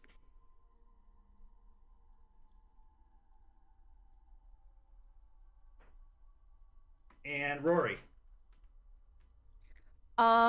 Getting basically punted into the wall, I'm gonna let out a loud, painful yelp. And I'm going to take the time to heal one of those superficials as well. Okay.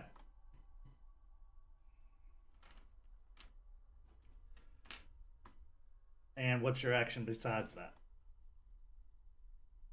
I want to get a good look of the guy that kind of came in and punted me. Well, it's the woman. And- yeah. Oh, it's the woman that did Yeah. it? Okay. Yeah, she moved very, very fast. Okay. Yeah. She alone I'm just took gonna- out 3 of you. Yeah, Rapid okay. fire. My bad. I misunderstood. I thought Oh, yeah. 2 more came in. No, just her. I am going to go and attack her again and assist Ray. Okay. Yeah, go ahead and give me the strength and roll.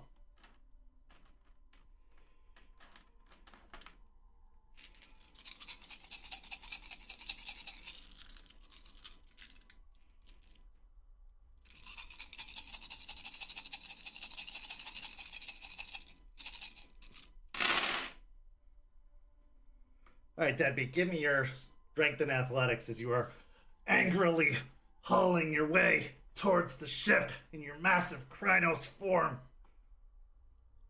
That would be, I got rolled and I got 6 successes with a crit. You are easily swimming your way up to the bulkhead of the ship, and you are digging your claws into the side of the bulkhead. Yeah, 1 round, you're at the side of the ship, and in fact, you reach up and grab a massive clawful of the side of the ship. You are going to start clawing your way up, but you do spend 1 willpower as you do no damage to the water, as water doesn't take damage. Okay.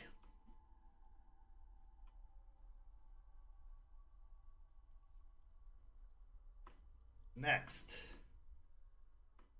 Let's go with Ray and Rory, since they are the ones... Oh, Juniper, what were you doing?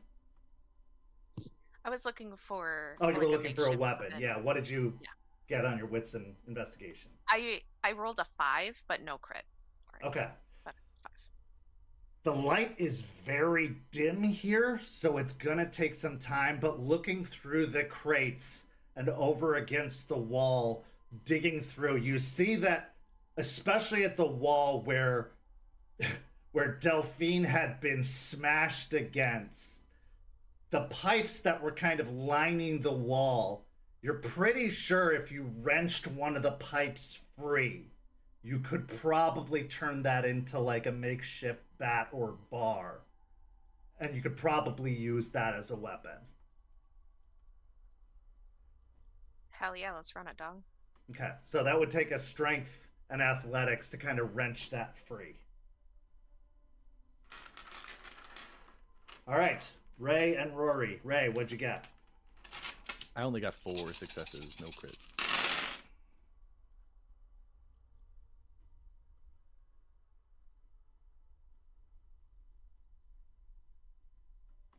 Okay, Rory. I got 5, no crit. Okay. So.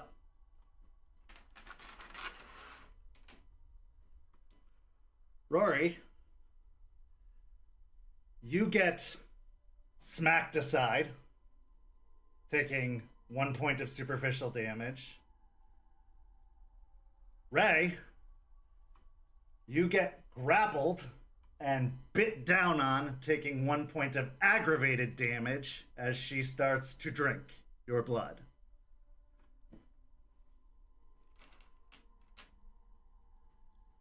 You do not take another rage. It's only the first time you take aggravated damage in a round. This is the first time I've taken aggravated. Oh, then yes, you take a rage. So that's why I was Yes. asking previously. Yep.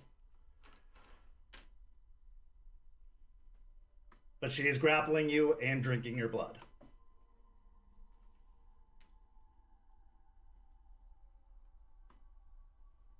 Next round. Delphine, she did not go for you at all.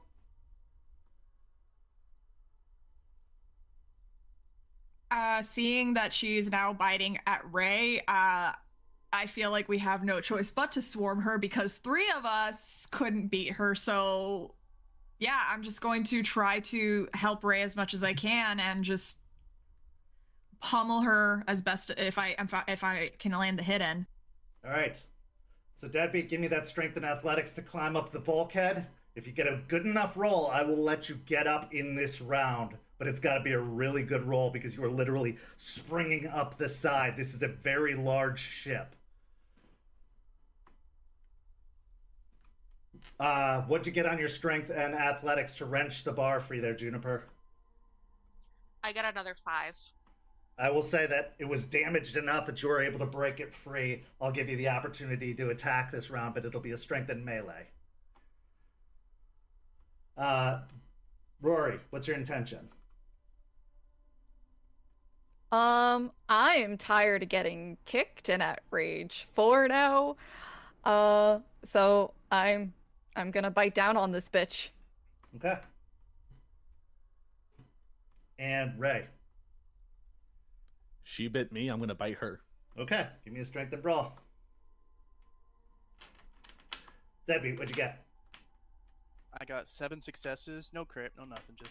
Okay, so you're climbing and you're doing really well, but you are going to have to take one more round of climbing. That critical would have gotten you up, but it was not quite there.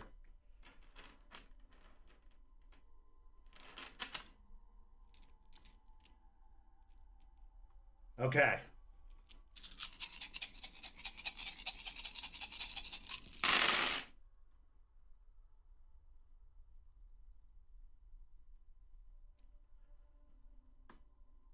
All right. Let's hear it. Delphine. 2 successes. Juniper. 9 successes with a crit.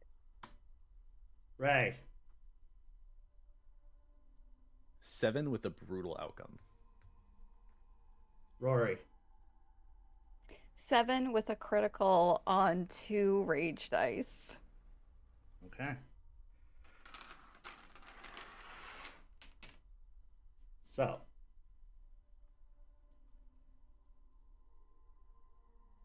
Fortunately, she got 5 ones.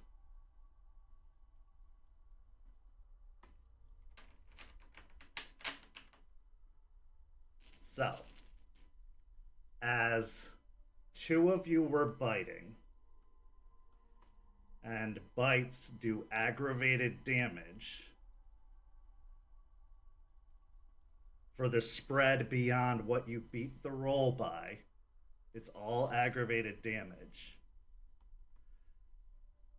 Rory and Raymond's combined damage with Juniper's help managed to both grab a hold and tear from separate sides, ripping her in half. Completely tearing her. Rory grabbing from the leg, Raymond grabbing from the shoulder, and Juniper beating her through the torso. You managed to just tear her down the middle through the torso, ripping her in half, causing her to ash almost immediately, disappearing into dust. Combined, you did about 12 aggravated damage to her.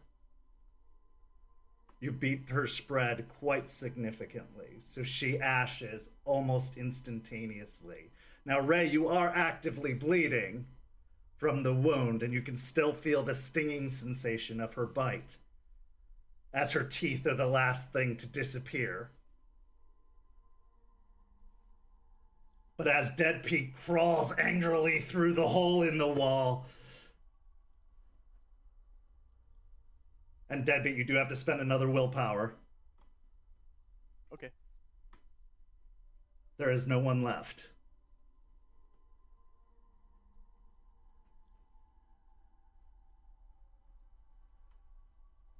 Before falling out of Krynos,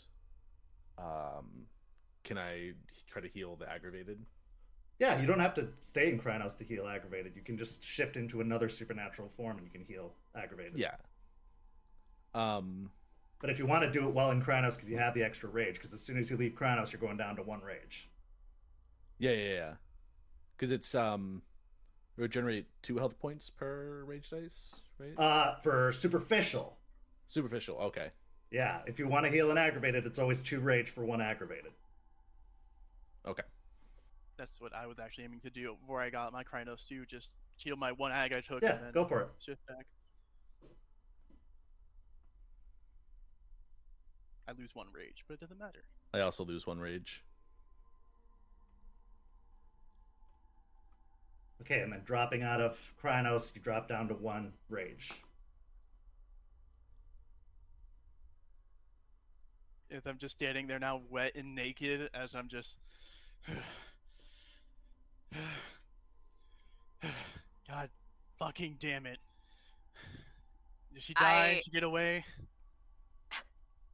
As Deadbeat climbs up, wet and naked, heavy panting, complaining, I just like turn around and look at him with like the fucking maddest grin on my face, clearly enjoying what just happened. Metal pipe still in my hand. Yeah, we took care of all the work for you. Glad you got to enjoy a swim there, buddy. While this exchange is happening, can I shift into Lupus? Yeah. Delphine. Oh, go for it. Sorry. As I hear that, that's great. If only you could do that, you know, in the past when all that bad shit happened to you, right? Too bad you weren't that good. Deadbeat. Well, I just get to have a fucking boat and we just get to play games here. I'm gonna go over to the rotted remains of the male vampire and throw whatever jeans, like take the jeans off of it, throw them to Deadbeat, put some fucking pants on, and then I'll throw the boxers over. If he was wearing boxers, I would throw those to Ray. Does the gangrel go commando? Is the real question. There's boxers inside. Okay. Yeah. All right. Actually, I would say there's probably briefs inside. There's tidy whities. Yeah. I'll throw the tidy whities over to the Ray. I will sigh and put on the tidy whities. As Deadbeat said what he said and Delphine starts throwing clothes, the smile that I had clearly enjoying this hunt just fades away into pure malice. And I silently turn away from everybody and go to listen at the doorway out of this room. This was 2 of the 5. The danger that Charles has been warning you about is very, very real. If this pack didn't realize what life or death meant coming to Tampa, this should have given them a very clear picture. And if it didn't, maybe the rest of the journey through this ship will. Because while this was an upfront assault, what's to come may not be. We're going to take a break and be back in just a few minutes. See you shortly. St. Petersburg by Night is brought to you through collaborations with our partnered vendors, Chromatic Creations US, Panchi Artista, Ember Fox Dice, Devlin the Bard, Champs Tramps, and Hal and Hop Tea. Links to our partnered vendors, as well as our Twitch and YouTube channels, can be found on our website, stpetebynight.com. You can follow St. Pete by Night on all socials with the hashtag St. Pete by Night. If you wish to support our program, you can do so at ko-fi.com/St. Pete by Night to help keep the stories rolling.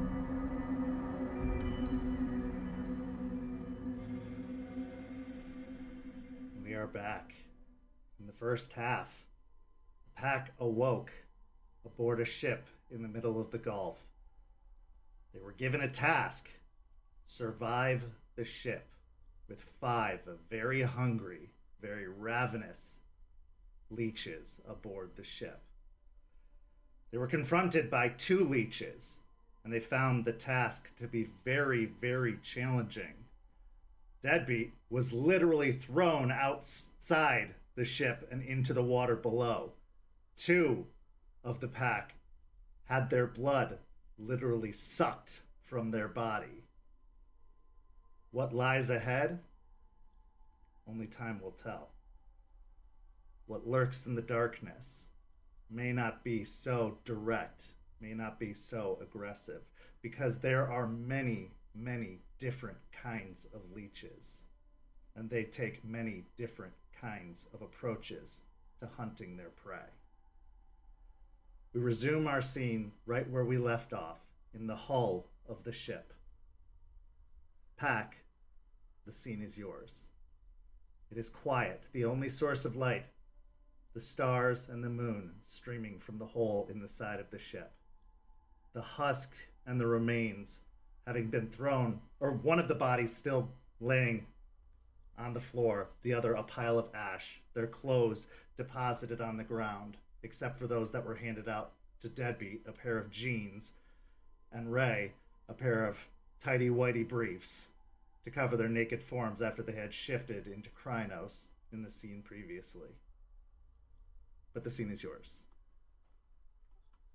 I'd like to start us out by kind of turning back towards the opening again, looking out to the stars and moon. What phase of the moon right now? That kind of full moon, gibbous, or like anything specific? Say it's slightly after the full moon. It's been a few weeks, so I don't know. Actually, I don't know what phase of the moon it is right now. That's a good question. Way to throw me off. You know, just ask. I'm just curious. It It is a waxing- waning crescent right now. Okay, and I'll howl at the moon in order to regain a little bit of rage and also 1 willpower because of my moon quickened.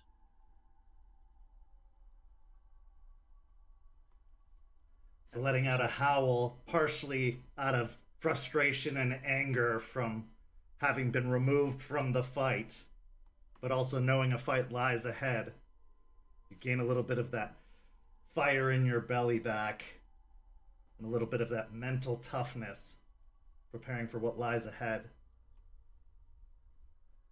There is a thick steel door in front of you that leads to the rest of the ship ahead. Behind you is just the walls of the ship. You know that whatever remains is through this door.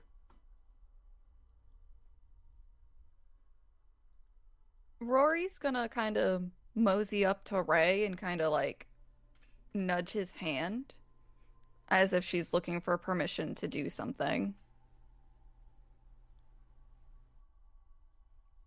I will recoil a little bit from the sudden touch from a nose and look down a little startled, and with the look on the face, nod. And Rory is going to use Howl of Assembly right now to heal a willpower for everyone. Okay. And I will roll the charisma and honor for that. It is against a difficulty of 2. And her howl is very melancholic, in a sense. Gathering your pack together, trying to inspire them in a melancholic fashion.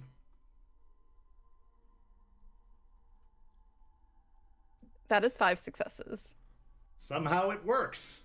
Her depressing howl inspiring all of you.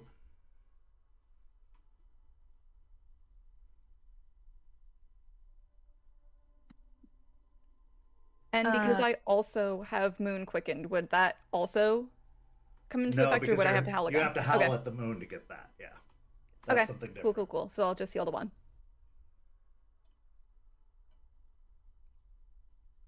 How's everyone feeling after that? What's a quick assessment on everyone? Well, besides being wet and a little sore, I'm actually not feeling too bad here. Hitting the water healed kind of quickly, even though it hurt like a fucking bitch. Like getting cracked by like a wet towel, you know? That shit hurt. Delphine holds up her bloody, the bloody torn sleeve of her sweater and pushes aside some of the fabric to reveal that she's healed most of the damage. She just has a little bit of bruising and a little bit of pink scarring remaining. But the flesh has pretty much knit itself back together. It hurt, but I'm okay. And she'll look at Deadbeat. Thanks for getting her off of me. The walkie-talkie crackles to life. Did you enjoy your swim, Deadbeat? Wait, you have cameras here too? What the fuck? How long did you set this up? What? How much money do you even have to do this? What did you buy this boat specifically? What? You have to press the button, Deadbeat. Oh, okay. I take it. I'm like, can I see the walkie-talkie? I just crack up. I'm very impressed by your teamwork. The best way to deal with these leeches is working together. They aren't always going to be as strong as the ones you've encountered. Sometimes they are going to use guile and speed. Sometimes they are going to strike when they can't be seen and use what money call guerrilla tactics, striking and moving away. They know you are powerful if they have encountered Guru before. If they haven't, that's to your advantage. Showing what you are immediately is a disadvantage. Most leeches don't know Guru exists, just like you didn't know leeches existed. Play upon their ignorance. Use it as an advantage. Don't show all your cards at once, but work together. Leeches are very selfish creatures. They don't have the same pack mindset that you do. This is why we can overcome them. But well done.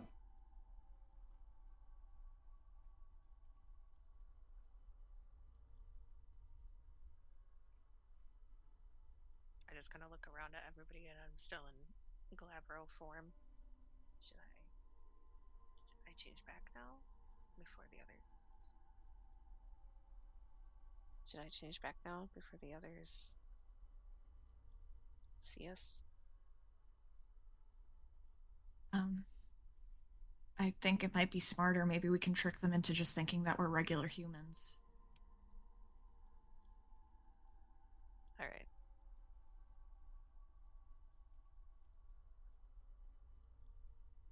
And I change back. I will also change back to my Hamed form. Rory's gonna go grab the flannel and then shift back to her Hamed form and put the flannel on over her.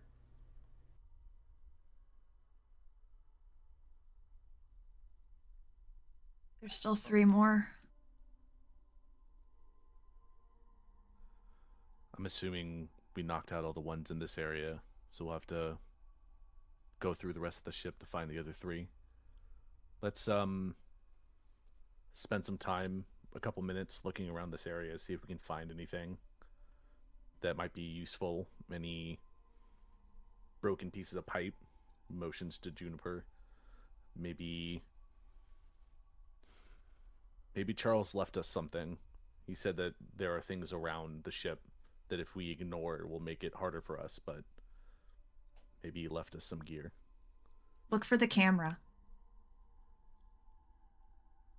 Look through, like, we need to, because she'll look to Deadbeat, Rory, and Ray specifically. Remember when we did that job in hell, the cameras have spirits and they see things. Maybe if we can find the camera, I can use my vision to speak to them through the Umbra, and we can see if they know where the vampires are. Oh, that's actually really smart, Delphine. That's a good plan. Yes, spend some time, look around, see what we can gather and find, and then find the camera if it's possible to locate it. So we're talking about a camera like Charles' camera, or are we talking about camera like boat camera? Because the boat doesn't seem like it has power right now. I mean, if no lights are on. Just because the lights aren't on doesn't mean it doesn't have power.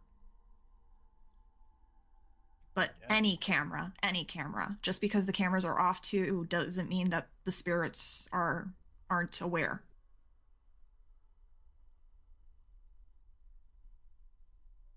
Well, Just be alert while we're looking around. We don't know fully if this area is clear. So while we look, pair up or at least be close. So if something does happen, we can react. well, before we all start like running off, I do happen to know one right that I bothered to pay attention to. One that sounded interesting from back up in Michigan. It's called Rite of Rage or whatever. If y'all want to do that, y'all need a little bit extra, fire in your belly or whatever. I know, Ray, you probably need a little bit extra. You just got out of that big ass form. You didn't. You're not howling. I assumed you already did that earlier. I think I heard that right. As soon as I engaged the male leech, I howled. So I am running a little simmered down. So it would be appreciated. If you want to perform that, it might be wise for me to leave the area. And Rory has like a very angry like expression, like fire is definitely burning in her eyes. There's a chance I may go a little crazy and you might have to subdue. I mean, I know like they say like use at least 3 people, or at least try and get 3 people. So anyone else want to jump in? I mean, obviously I'm gonna be part of it. Ray. I'll help.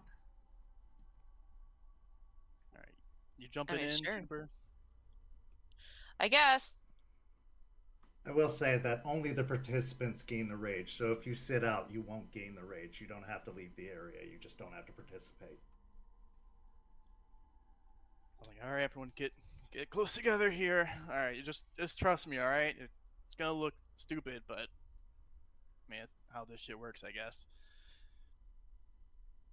Kind of motion everyone to get like nice and close, like almost like a group like huddle situation.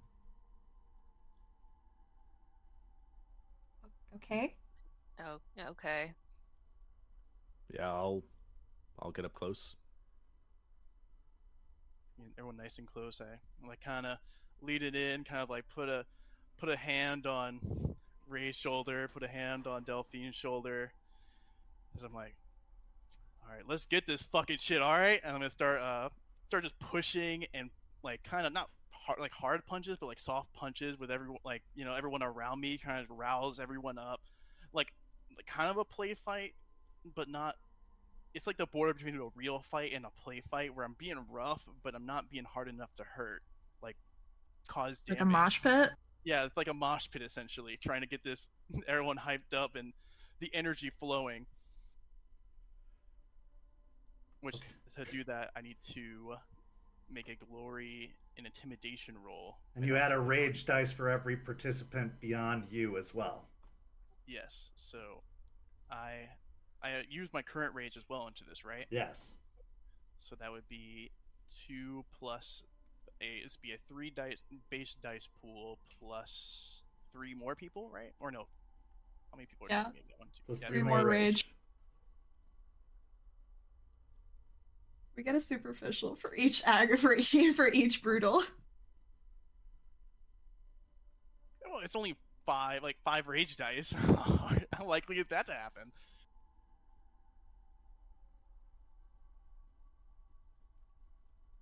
Fine, it'll be fun.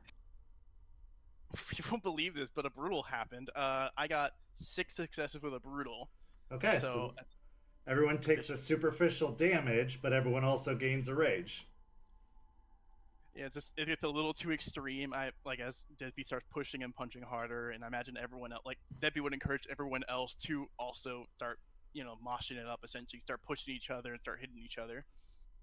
I start swinging my arms around and punch Deadbeat directly in the face. I would imagine that the second the shoving got too extreme, Delphine would just get yeeted to the floor. They'll get knocked over. Deadbeat gets punched in the jaw. I probably throwing an arm, hitting. Probably accidentally step on Delphine. And Rory's just watching this happen and thinking to herself, this is why I don't go to mosh pits. Can't fall in the pit. You cannot fall in the pit. That's how you get trampled. And finishing up, just like kind of getting to the end before like it breaks down to a full-on fight. Deadbeat's just like, all right, chill out, okay. All right, I'm good to go. Let's get this shit going. What we cracking first? Well, first, probably wipe a little bit of the blood from the elbow that Deadbeat kind of hit me in the nose with. Let's take a look around and see what we can find. Remember, be on guard. If you find a camera, let me know immediately. And then I'm gonna go and search around. I'll actually offer a hand down to Delphine, who's on the ground, kind of like, not like looking fully, but kind of like looking down a little bit, like, come on. She'll take his hand and get up. Give me a wits and investigation there, Ray, as you're kind of surveying what's available to you in this room. I would also like to help out with that.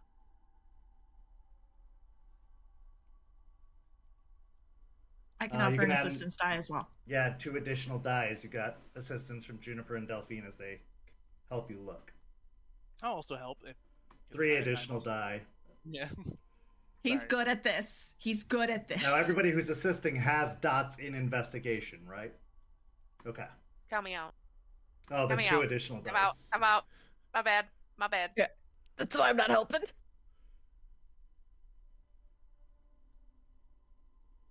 You have no investigation. You're a bonar. I'm social, baby. With the 2 additional die bumping my dice pool to 9, that is 7 with a crit. Okay. In the immediate vicinity, just looking at this, kind of surveying the surface level, at first you can possibly wrench some more of the pipes free, like Juniper did, to make some clubs. It would take some physical effort. The structural integrity of the room might become a little bit more problematic as you do so. And it would probably take more time and exertion than you want to put into it at the moment. But then there's the crates. You haven't really explored the crates too much. You push them over, sure. But what's inside the crates? Charles did say, put everything to use. So then you start opening the crates. Getting into the crates at first, as you start busting them open, there are clothes. Lots and lots of clothes. Boxes of textiles, jumpsuits, changes of pants and shirts. Then you get to another set of crates. In here, surprisingly enough, you find camping gear. You find a machete,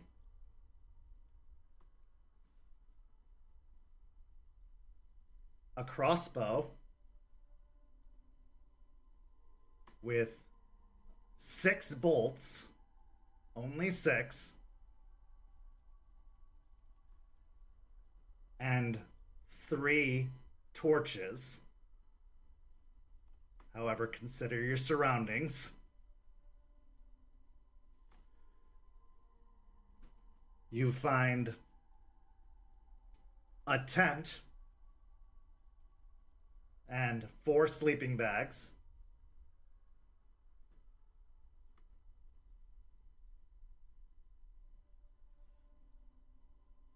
You find a rifle but no ammunition.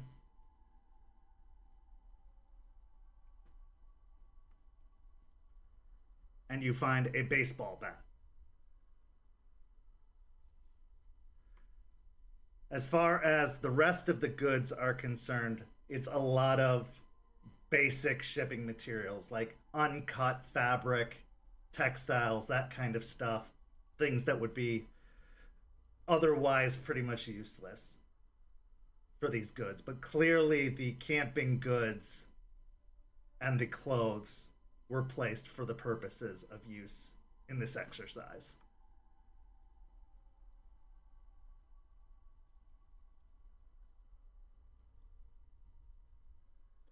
I will definitely put on some of the extra clothes and remove the disgusting tidy whities that were thrown at me earlier. They were covered in ichor and rot, so yes, that was probably much more comfortable.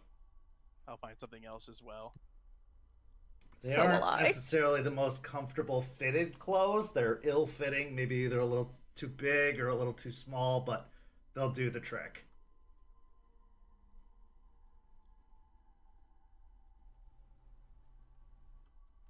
Did I also see a camera while looking around and investigating the area? There does not appear to be a camera now. Man, most of this shit looks useless. What the fuck are we supposed to do with camping supplies? And who even knows how you shoot a crossbow? Is there I any do. is there any gas, like any gas cans in the camping gear? I would say that there is, you know what I would say? There's like torch fluid, yeah, for like writing, like filling like the butane torches. Because of my background, would I be able to tell like the quality of the camping gear? Sure, I would say it's pretty decent quality. I wouldn't say it's top notch, but it's mid-level. All right, this ain't bad gear. And Rory's gonna take the crossbow and kind of look it over. It's a hunting crossbow And- for sure. Yeah, y'all would notice that she is very comfortable with the crossbow in her hand. Delphine will pick up the bottle of lighter fluid or get like all that, like the flammable stuff, and one of the torches. Well, torches leeches look hate like- fire. The torches look like tiki torches that you would have outside at like a barbecue. So there's no method of lighting them. I'll say that, yeah, there's like a Bic lighter that goes with them too. The leeches hate fire, right? So we could use this stuff. Yeah, we could. We could use I it to. I pick up the machete so that I have a pipe in one hand and machete in the other. I'll do the same and pick up the rifle off the ground and check it over, look it over. It is not loaded, and there is no ammunition available to you. Is this a hunting rifle? Yes, a 22 It's a bolt basically. action. Gotcha. Yeah.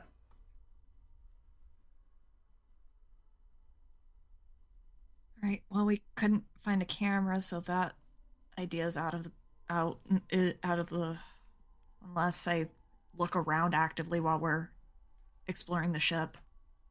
Shouldn't there be a boat spirit? There's a spirit for everything, but I mean, I can check. I mean, if there's a spirit for everything, there should be a spirit for the boat itself, right? And wouldn't the boat itself know what's in it?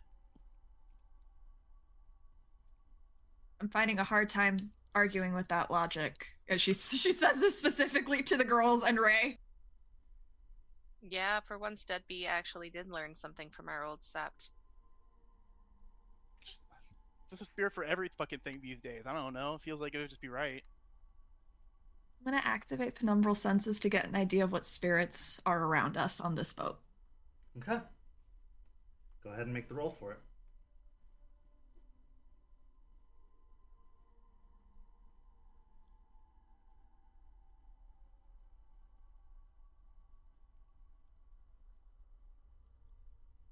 This is a very angry dice pool.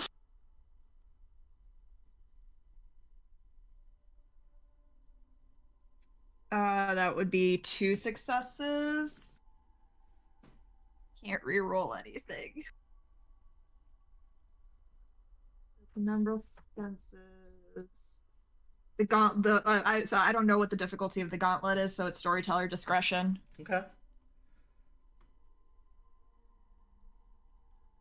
Oh wait, I have a brutal in there. Okay. So, what are your... Forgot about the twos. Remind me again what your verbs and adverbs are. The adverbs are contemplatively, intuitively, and ritualistically, and the tribe verbs are scout, deliver, and sabotage. I will let this pass because scout, I think, would qualify, and ritualistically or contemplatively, I think, would qualify as well. So I will let you get the critical from that for this purpose. Right. So I'll let this pass. As the vision blurs and the photo negative quality takes over, the weaver is ever present. The boat is very much a construct of the weaver. You can see the webbing that makes up the hull, the construction all around you. There are the presence of pattern spiders moving along, especially gathered around the hole that is punched in the side of the boat.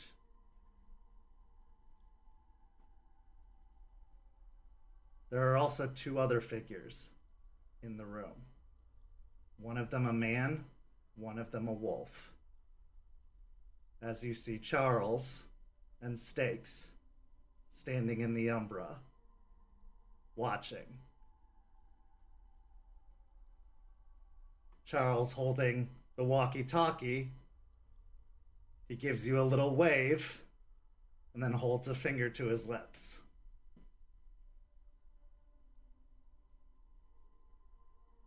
I say nothing to the rest of the pack and move instead to the pattern spiders. And I will lean over to them. Hello, good evening.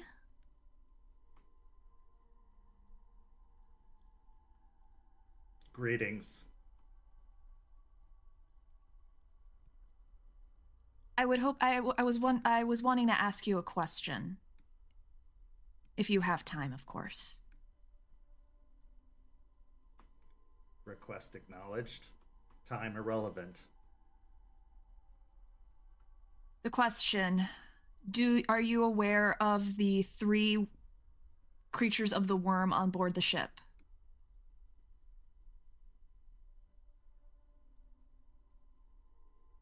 Contemplating.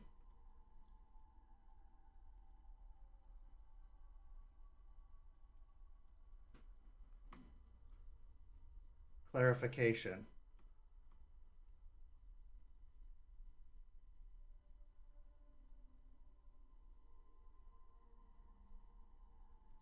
Worm Leeches. touched.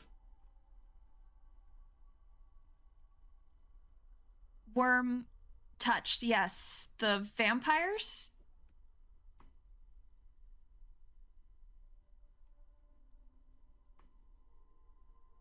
We do not know what that is.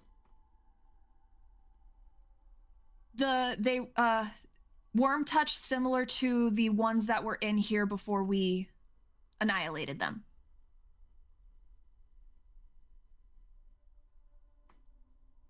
We recognize 4 worm-touched creatures on this ship currently.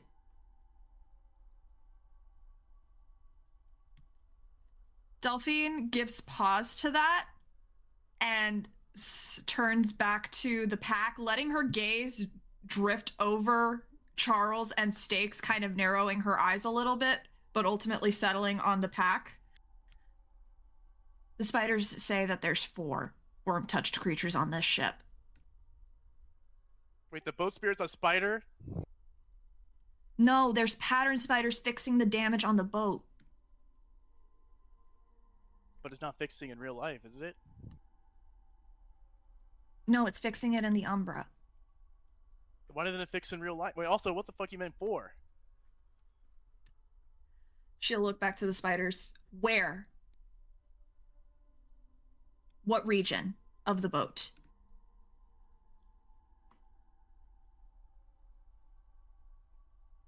Yes.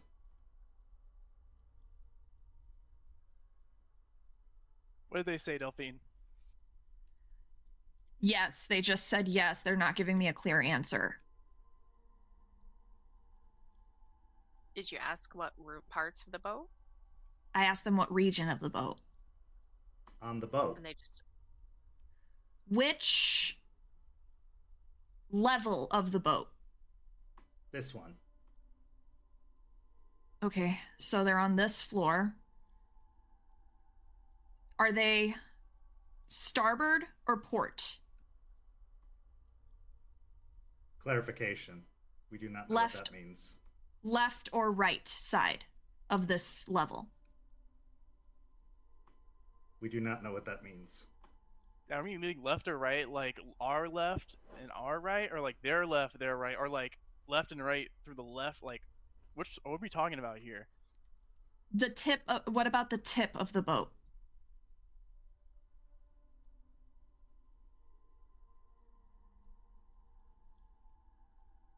It talks like a computer, guys. I don't know how to talk to it. What is a Have spider? you tried near or far from our Ne- where we're standing? Near That- or that's, far? That's a good idea. Is our near or far on this level? It kind of bobs as if it's processing a few times.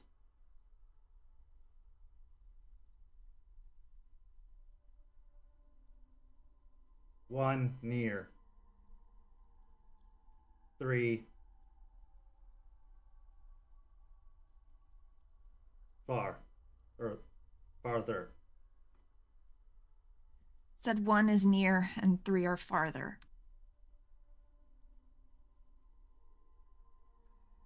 Since you said it's responding like a computer, try asking which compartment the worm touched are. Which compartment are the worm touched in? 1, storage. 1, engine room. 2, dock. 1 is in storage, another's in the engine room, and 2 are on the dock. Deck. Hold on. Dock? Deck? Deck. Deck. Hold on. Isn't Isn't this the storage room, technically? It's where all of these crates are. Query, is this a storage room? A storage. It's a storage room. Are there more than one storage rooms? How many storage rooms does the ship contain? 2.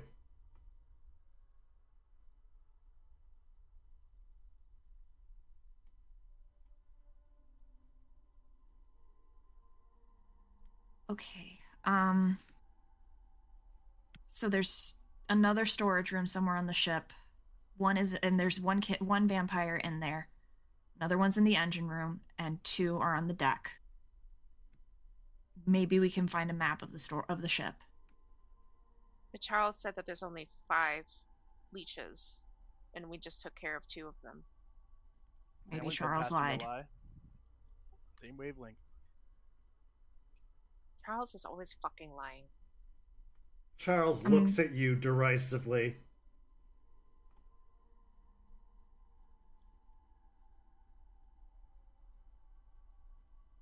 Well, regardless, we'll figure it out when we'll figure out what we're dealing with as we go on. Maybe there was a human on board and they turned it. Didn't he also say something along the ones they were able to count or something along those lines? Oh yeah, they're servants. Maybe it brought a servant on board. Wait, how did that work though? I mean, you'd think that if, like, how he got him on the boat with like using violence or whatever, I assume he didn't just like pay him $20 to jump on a boat. Maybe he put a stake in them. Can you stake like the court person or whatever they're called? He also mentioned they have some abilities like us, and would Rory be able to put 2 and 2 together after her going invisible that the leeches might also be able to do that? Roll me an intelligence and occult.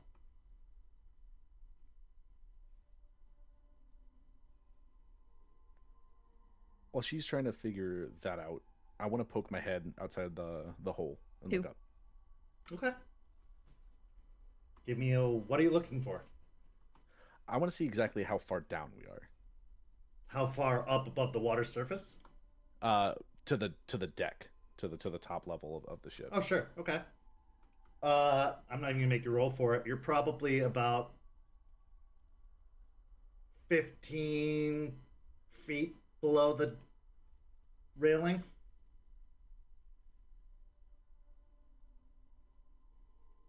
Okay.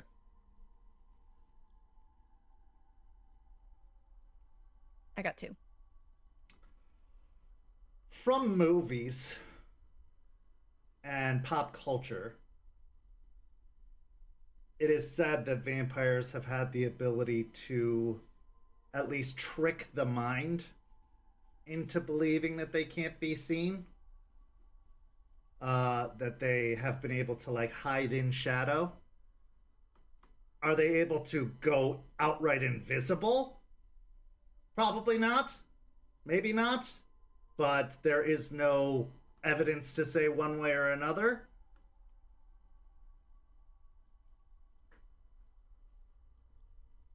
For example, in Bram Stoker's Dracula, Dracula said, "See me," and she saw him.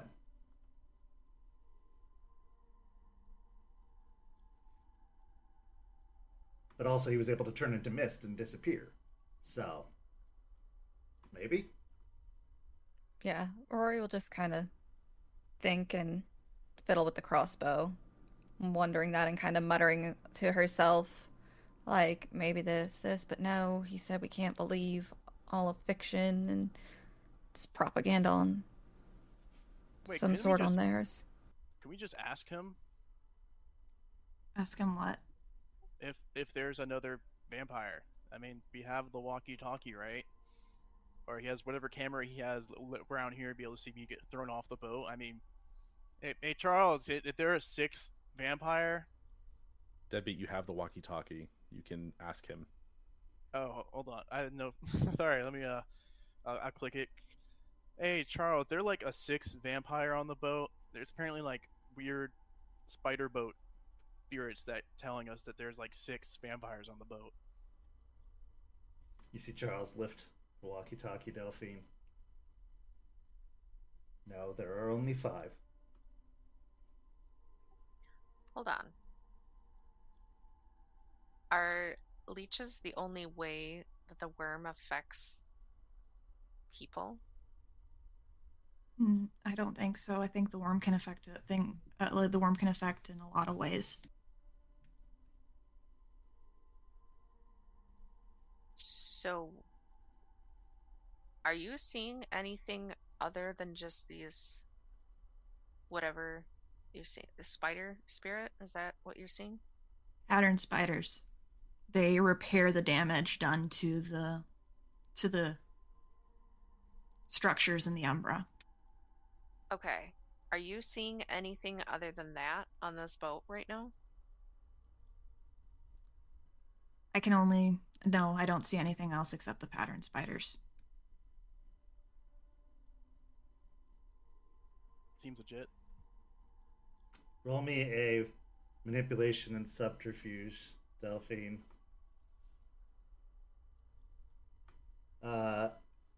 Juniper, you can do a wits and insight.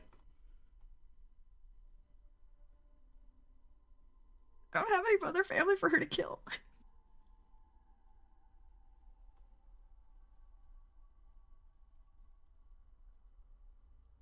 I got 5 successes.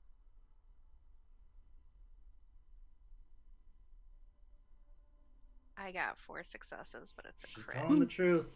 Still Yep. beats you, even with the crit. Yep, it certainly does. Alright. I'm worried that it's not a leech, but something that none of us saw. I can keep my eyes on the Umbra in case it's on that end. That's a good idea. I think Yeah. we just need to focus on the current mission at hand and find those other 3 leeches and take them out. Because Well, there's one in the engine room, one in storage, and 2 on the deck. I mean, is it in this storage? Can you ask them that, or like, is it the other storage? Yeah, Is the worm-touched creature in this storage? Yes. wait, what? Man, it. Are you sure you're not seeing anything in the Umbra, Delphine? Because You can't hear it. Yeah, you Hear can't it. hear it. It's in the umbrella. Oh shit! I saw. I thought you said it to us. Okay, all right.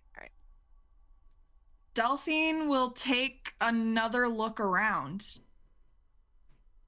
nothing else. Did you get an answer, Delphine? I don't see anything. It says that it's in here, but I don't see it. Maybe they're just stupid. Or maybe it's lying. Leech, like, spirits can lie sometimes. They don't always have to tell us the truth. So we shouldn't trust any of the information that it's given us about the whereabouts of these leeches, then. I don't know. I think it's telling the truth, but I don't know, Juniper, okay? I don't see Okay. anything else that could be worm tainted in here. I just see the pattern spiders. And I think that it's giving me the right information. It doesn't seem like it's lying because it's so freaking robotic. At this point, I look at every single member of this pack, and my eyes narrow just a little bit. Rory's been kind of just getting a little like antsy. And it's just like, so what's the next plan of attack kind of energy is coming off of her? Well, if we assume that the spirits are giving us correct information and that we know where 1 is located in the engine room and 2 up in the deck, we'll go towards the engine room first because that is just 1 singular vampire. We can try to neutralize that quickly. Move together, close quarters. It'll be a little hard to maneuver depending on how tight the engine room is. I've been in ships before when going on deployment and changing locations, but I've never been inside deep into a boat. And then the 2 on the deck we can leave for last. Open area near the top so we can escape from there after the job's complete. Do we want to have some of our members outside of the engine room? If it's a little bit tighter space, as you're saying, it might not be wise to have us all go in there at once. I volunteer, Juniper. You know, that's something that someone that's worm-tainted would say. Just actively volunteering their pack to go into danger. Juniper, We could split, but with how difficult 2 of them were, and we were split up fighting them, logically we should just stick together, even if it is tight quarters, even if it would be rough. Move together as a full pack, eliminate them quickly and efficiently should be better than having 2 people set aside. Delphine, Charles looks to you, not raising the walkie-talkie. There are many ways to be touched by the worm. Tasting the blood of a leech, even accidentally, may make one be worm-touched.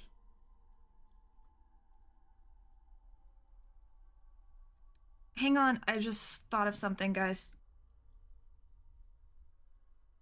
Okay. Ray, you tore that thing's head off. Did you swallow any of its blood?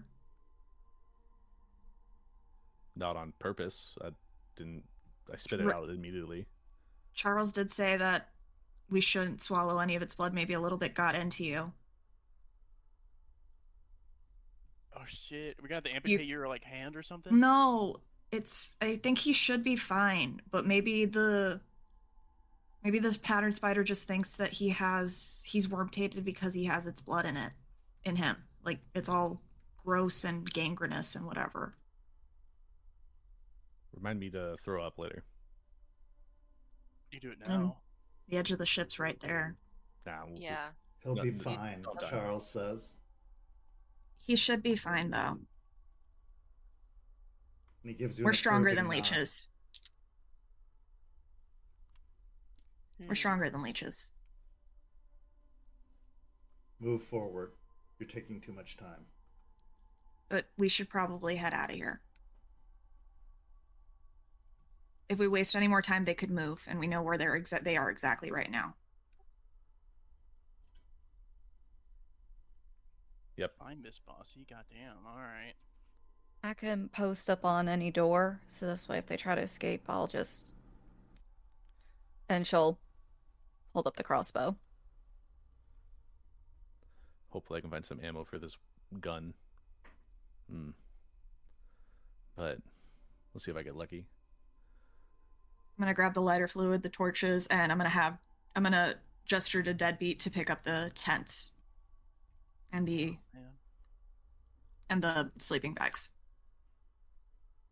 I'll like kind of take them best I can. Like try and strap them on my back. I prefer to keep my hands clear if I can, because I'd rather not have my hand occupied with potentially getting jumped.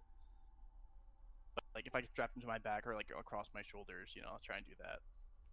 If we soak those in the lighter fluid and lay it on the ground, if it tries to escape, we can just light those on fire and block its path.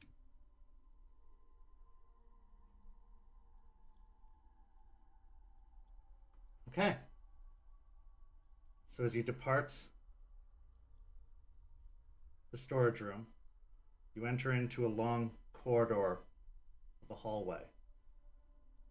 There's a staircase further down the corridor that seems to lead up to the dock above. There are several doors along the corridor which are clearly into barracks and other smaller storage rooms, a mess, a kitchen.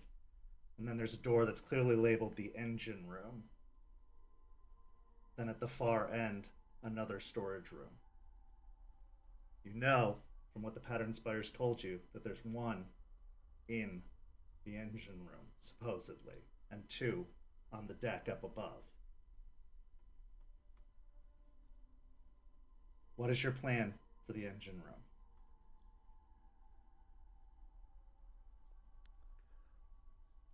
I can take point. I should be able to notice it first and alert everyone to its location while we're going down into the engine room. Depending on how everyone else wants to stack, I think Deadbeat behind me would be good. If I notice it first, Deadbeat can immediately jump in. I'm actually Right going to give you the after I alert benefit it. of 2 flashlights as well, since this whole ship is completely pitch black. So I will give you 2 flashlights so that you do not have to be stumbling around in the dark. And then however you guys want to set up. I'll take point. I think Deadbeat behind me is a good idea, but you guys, what do you guys think? I think then she'll take one of she'll start unloading the stuff from Deadbeat so he has freedom of movement to fight, and lay one of the sleeping bags or 2, however many it takes, to just like line it across the hallway and just spray a little bit of lighter fluid on it and just leave it there. Leave that to block the path. And I think that me and Rory would be a hindrance in close combat. But Rory has the crossbow now, so Just get me a clean shot. might be able to find one if we go down I'll there. take a shot, don't I? Not again. Juniper's really good at fighting too. So it could be in any order of me, Deadbeat, Juniper in the front, you 2 in the back. We should have one of us pulling up the rear just to keep Delphine and Rory safe. Do you want to take the rear position?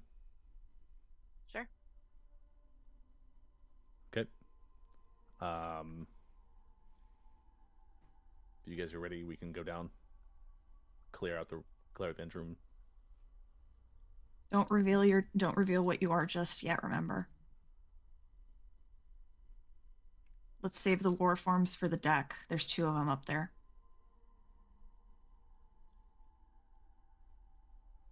Noted. And at that point, I'll start heading down. And as I head down the ladder, I will activate my Eyes of the Owl again, re-up it. Okay, well, it's just a corridor. There's no ladders yet. There's only a staircase that leads up to the deck, and then there's the long hallway, doors on either side that lead to like the mess, the kitchen, the barracks, and then at the end there's the engine room, and there's another storage room. You know that there's one in the engine room and that there's 2 up on the deck. The doors on either side are closed, and as far as you know, there's nothing in either of those doors. It's just one in the engine room, 2 up on the deck. So, moving down the hallway, slowly, go ahead and roll me a Wits and Awareness. Is this sight-based? No.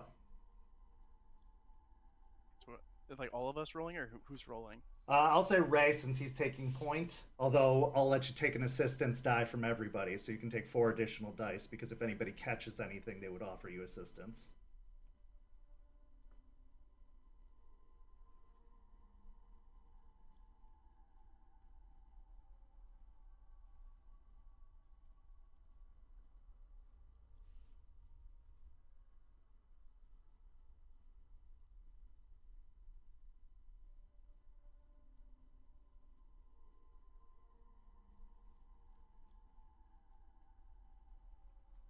Spent a willpower, and I got 6. Moving down the corridor, it's dead quiet. There's nothing coming from any of the rooms nearby. You check the doorknobs to the nearby rooms. In fact, you'll even open the doors to check. The rooms are completely empty. There's no sign of life. You can tell through the rooms that they've probably been ransacked or checked. The leeches have probably been through here. In fact, some of the rooms are even kicked open when you pass by them. The leeches have probably been trying to find food here and have failed to do so. But when you get to the engine room, the door is closed. Standing outside of the engine room, listening, there's nothing to be heard inside. It's still and it's quiet. Now, this is a large ship, so you can gauge it's probably a pretty large room inside. It would take a pretty large engine to get this room, or to get this ship moving. But, as Deadbeat had correctly pointed out, the power's dead. The engine is not running. There is no noise coming from inside. On a side note, I do have the sense danger, to where Oh yeah, or there's surprise danger. attacks, ambush, all that stuff. I get 2 additional die. There's definitely danger sensed So what from this. So I get 2 additional die to roll for my wisdom on that Wits and Awareness check. Oh, I can add 2 additional dice if to avoid like ambushes and surprise attacks and stuff like that. okay, yeah. But I Then mean, that there's. I would say you can tell there's danger behind the door, but it's hard to tell what kind of danger. Yeah, but in the case of a surprise attack, yes, I will consider that. But that's not the case that's happening right now. Cool. Okay.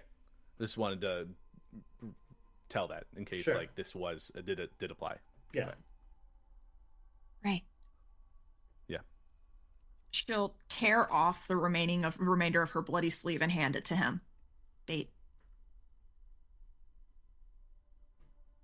Can't you guys just keep it? I mean, wouldn't we want them to kind of walk into that?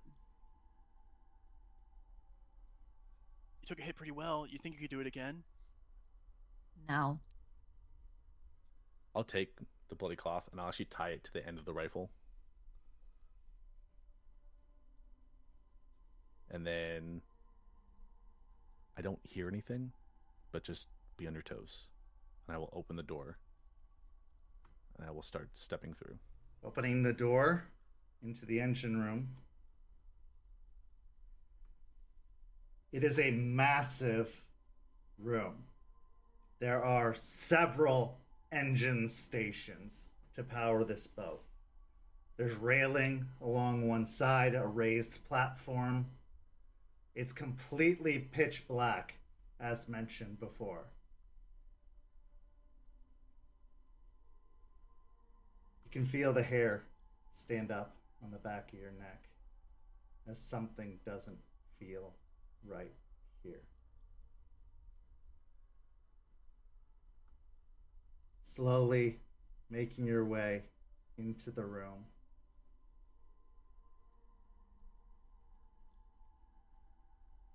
The silence still holds. And that's when the singing starts. Ring around the rosy.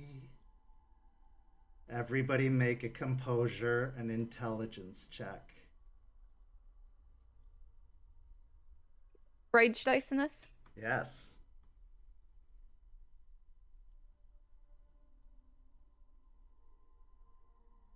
I was scared for a second you were going to say composure plus resolve. I was really worried. But it could be worse.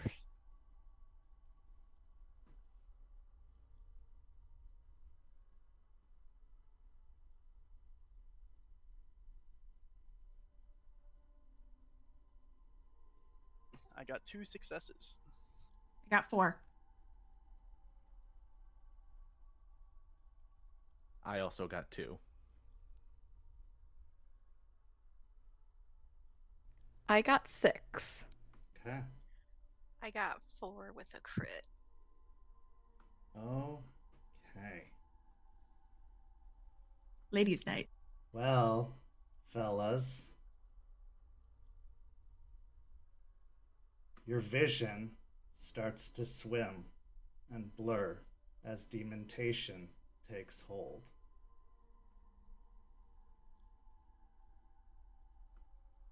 The sounds of the engines kicking on start to deafen you as it's a loud, thudding, pounding noise starts entering your heads. The engine's just too loud for you to handle. Both of you got 2 successes? Yep.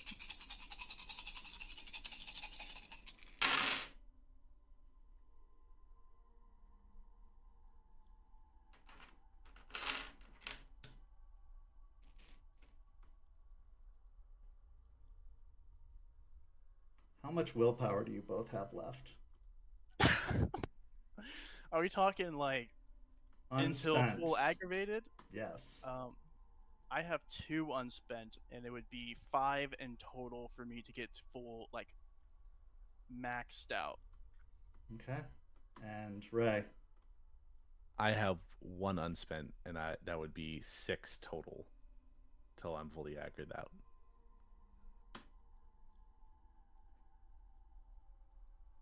Raymond and Deadbeat both fall into a fetal position. You are both maxed out on aggravated willpower damage, and you are both cowed completely. As you take 8 superficial willpower damage, double critical, plus 3 successes.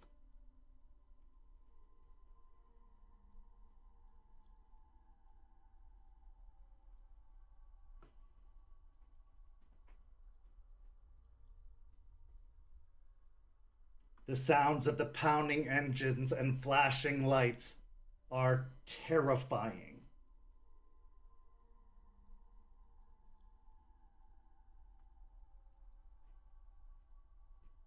The 3 of you left standing see the 2 companions in front of you let out a scream before dropping down to their knees and dropping to the floor.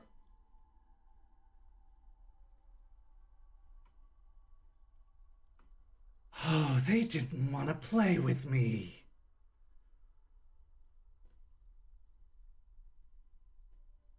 I'm looking for the source of the sound.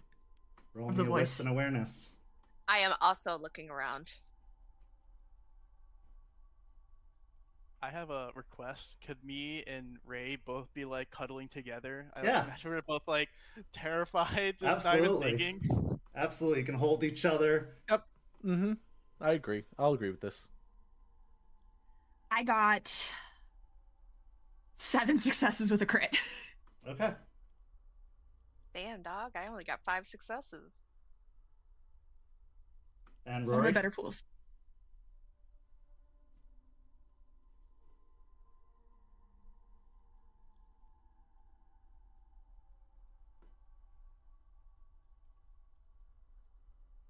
Okay, with the 7 successes with a crit,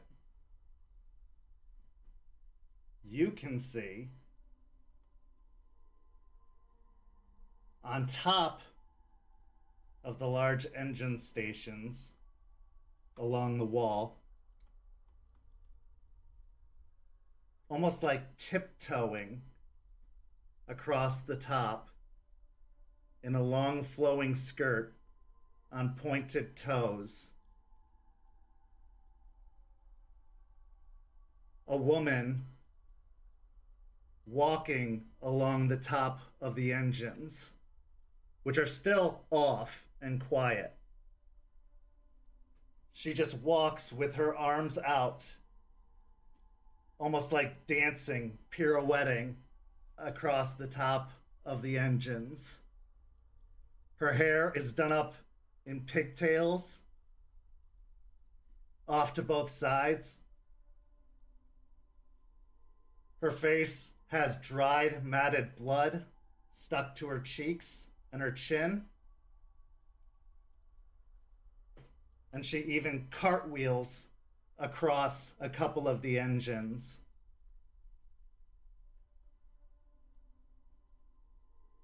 How high up is she?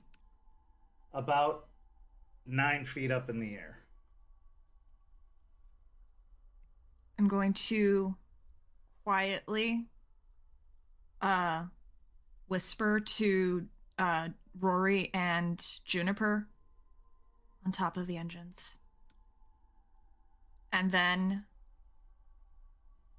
I am furious seeing what I consider our 2 strongest on the ground. Our 2 and pathetically clinging to each other in something that we will probably make fun of them for later. So I am going to switch to I'm gonna go to my Glabro form. Actually, no. Yeah, no. Yeah, I'm gonna go to Glabro form. Okay.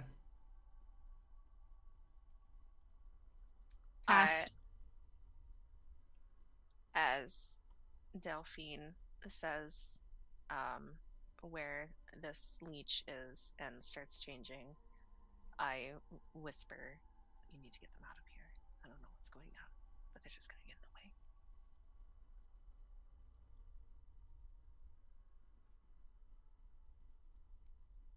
If you can get them out, I can handle this. You should have speak up, Juniper. It's really hard to hear you. I was speaking quietly, but I'm also speaking quietly IRL. Sorry. What I was trying to say is, as Delphine is changing, after she tells us where this leech is, I will whisper to them, "You need to get them both out of here. I don't know what happened, but they're just going to get in the way. If you can get them out, I can take care of this. Rory."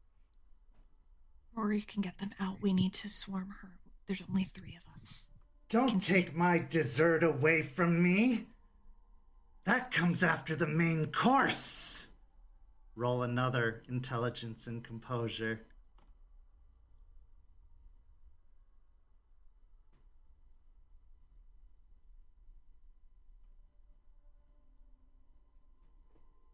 Rory got a 5. I got a 3.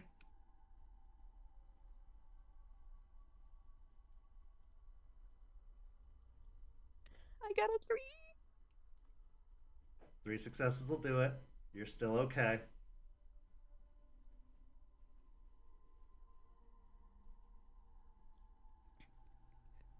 Can Rory see her now that Delphine pointed her out? Roll me another wits and awareness. Oh, yeah, that's She a moved. great question. Should I also roll? Yeah. Okay. 3 successes.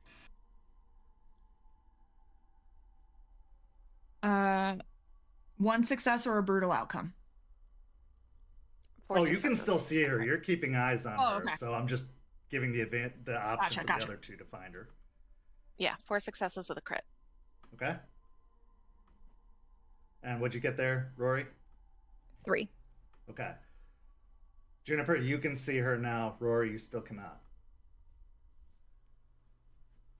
Point her out to me. I'll take the shot, and then we'll get them out of here.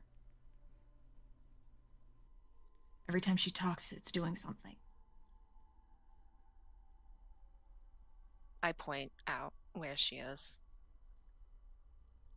We're only gonna get 1 shot to take them out. Let's go.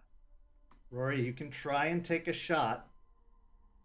It is going to be a difficult shot as you don't have really good eyes on her. She is using Obfuscate to blur her location. So it is a rough shot, but with their guidance, I will lower the difficulty slightly. But this is going to be a difficult shot. If you are able to successfully hit, I will drop the Obfuscate. And I get my specialty? You do get the specialty, yes. So Okay. this will be a composure and firearms. Okay. Because you're aiming, you're not running gunning. While she's aiming, I would like to tear another one of my sleeves and stuff my ears with the fabric. Okay.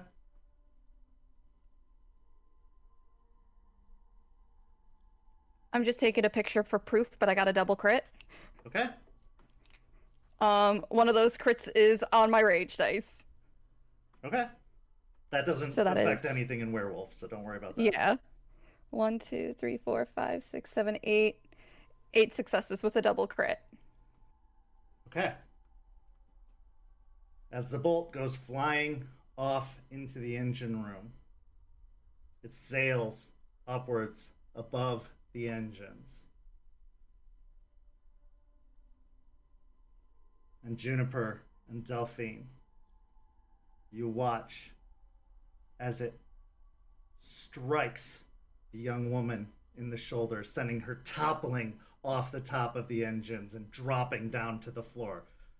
Ow! That wasn't nice! I'm launching myself at her. I'm charging. No time. I am charging at her. Okay. We begin combat. Everybody declare your intentions. I'm attacking. Okay. Just Give me straight a up, strength just- and brawl. Juniper, what's your intention? Well, fucking seeing Delphine just fucking go at it and just fuck the entire plan as this is usually going so far. I will fucking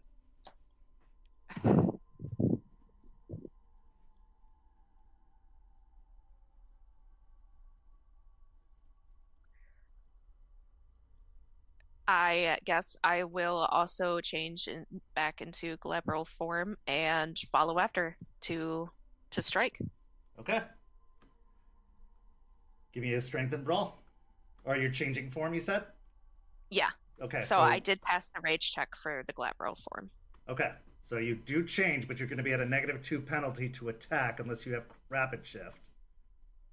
But you can make I an do not attack have this rapid round too. shift. So you'll have a -2 Okay. to your attack. Okay, that's fine. I will be attacking with the machete specifically. Okay, so in that'll my be hand. strength and melee. Or dex and melee if you want to do one-handed, but you can do strength and melee if you want to do two.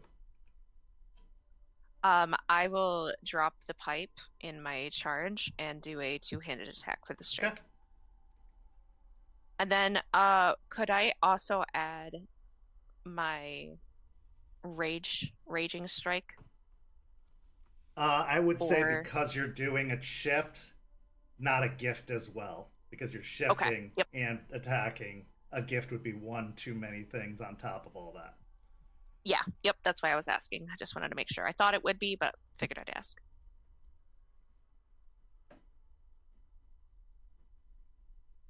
And Rory, what is your intention?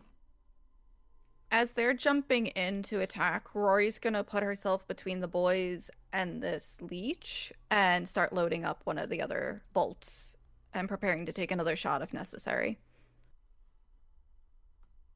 And Delphine, you shifted, right? I had shifted prior to this. Yeah, sorry, I forgot to. There we go. Perfect. All right. So Delphine, what'd you get? I got 4 successes. Okay. And Juniper. I also got 4 successes. Okay. And Rory, you're just standing in defensive between the boys and... Yeah, defensive, loading another bolt in case she gets up, and the other two's attack doesn't do anything. Okay.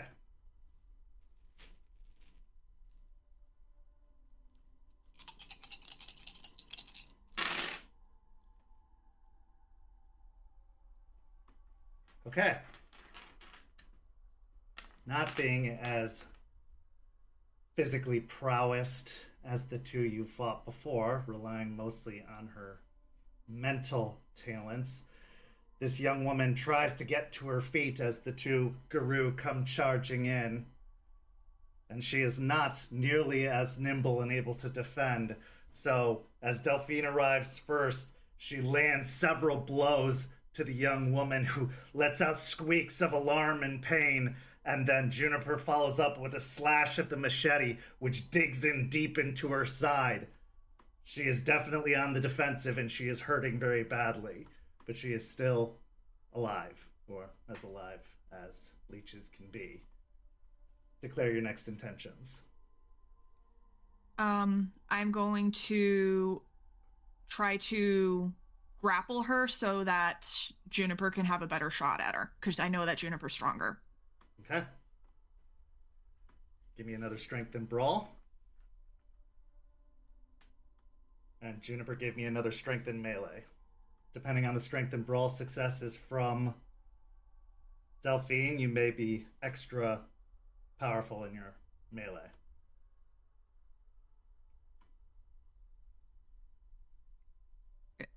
Can I say it? Yeah. Okay.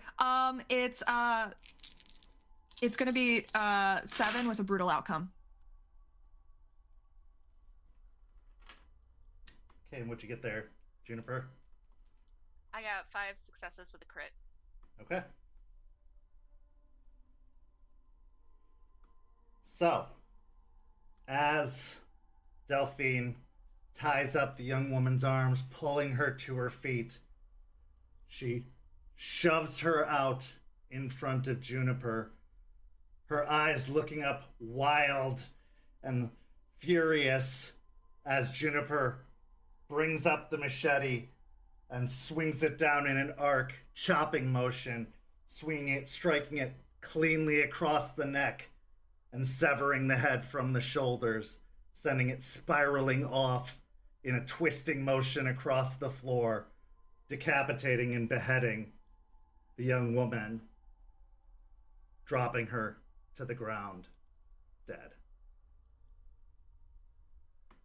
As this happens, the pounding noise of the engines in Deadbeat and Ray's minds quiets. The flashing lights fade.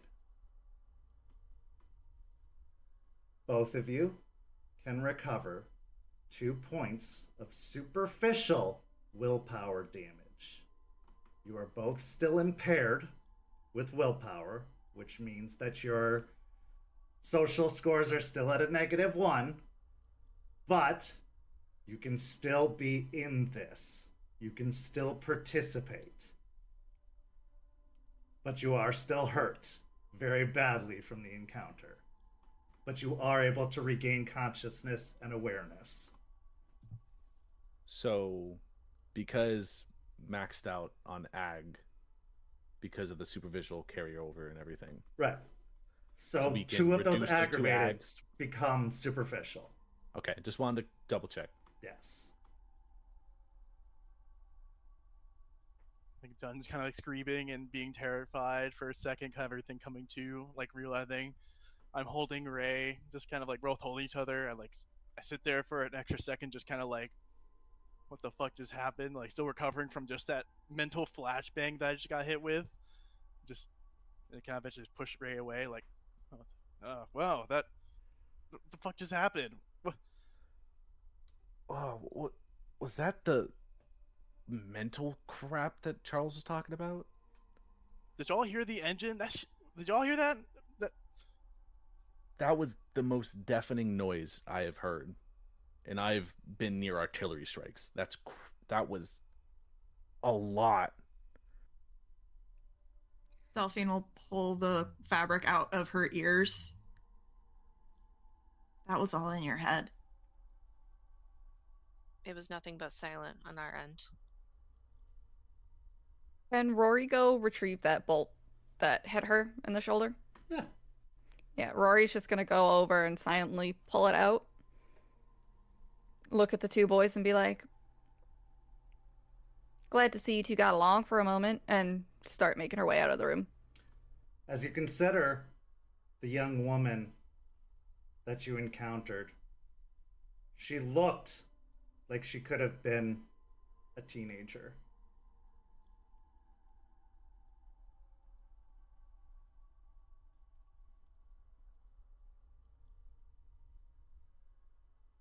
Delphine will look. Sorry, go. I was just saying this is fucked. Did There you was kinda something wrong with this one. I'll just kind of look over for a second. Just is that the vampire? This chick? This doesn't even look like she's an adult. What the fuck? As they're collecting themselves, do I still see Charles and Stakes? Yeah. They're up Where like at the doorway. I'm going to make it look like I'm just walking over to stand guard while they recover, and standing near them, I'm just going to quietly whisper to them. If I say we get it, can we be extracted, or do we have to kill the other two still? Charles just looks at you.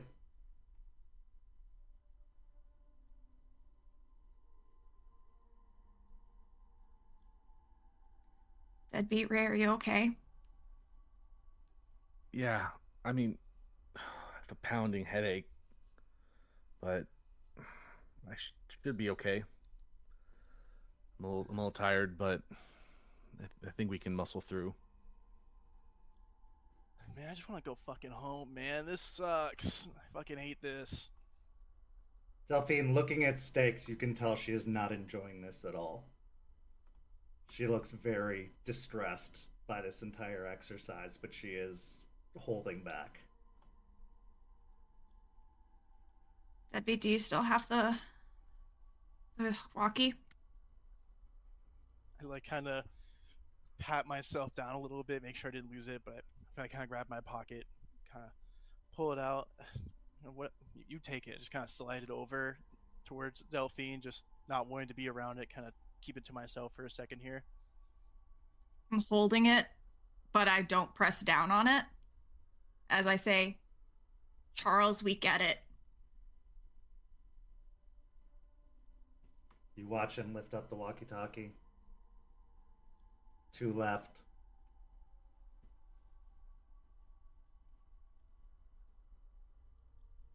Let's just get this over with. Agreed. There's 2 We're more almost left. done. Finish line's right there. We need to complete the mission. I agree, Delphine. We get it. We were not prepared. We did not understand. At least I didn't. So the point has been proven, but we still have to do this. We still got to finish the job.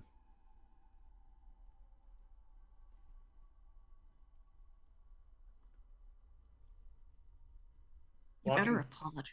Oh, go ahead. She's just quietly to Charles through gritted teeth, looking him right in the eye and then looking at Stakes back at him. You better apologize to her. He just stares and steps out of the way of the door. I'll get up a little bit slowly from just the mental exhaustion of what just happened.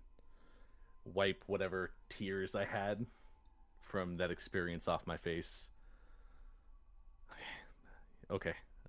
2 more on the deck. I don't know if you guys made a lot of noise in that encounter, but hopefully they're still there and they weren't alerted.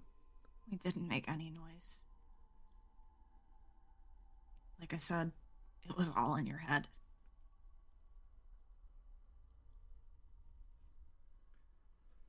Okay. Same. As I'll sit there for a second, as like I'm not moving for a moment, kind of just still sitting there collecting myself, where I just kind of pound my fist onto the floor, letting out a bang, and just kind of standing up quickly. I just shake my head. Let's just get this fucking shit done, and I can go fucking home, and then we can go to fucking bed, and I don't have to deal with it anymore. I'm going. I'm just gonna start walking out of the room in just a hurried fashion. Hold on, Deadbeat. You're too injured to just be walking out about. We've made a lot of noise so far. That first fight, there's a lot of shit happening. So, why don't I take point on this one? You guys can stay behind with Rory. I appreciate it, but I'm fine physically. I don't feel like I took any actual damage from what just happened. I can still take point. Ray, respectively, you're a bit fucked up right now, and the alpha doesn't always run in front of the pack. Good leader knows when to fall back.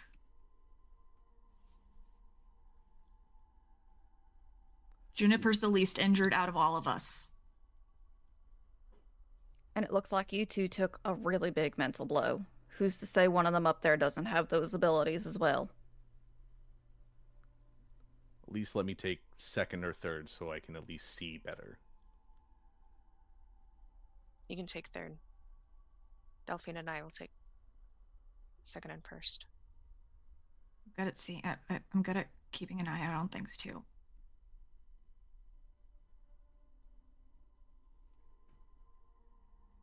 I'll shake my head, but I'll kind of just stand there as I'll just kind of quietly mutter like to myself, and anyone kind of nearby or listening, just, I'm not a fucking bitch. I'm just gonna sit there. No one said you fucking were. What the fuck? What was that about, Deadbeat? Nobody said that. This is like a serious moment, dude. What the fuck was that?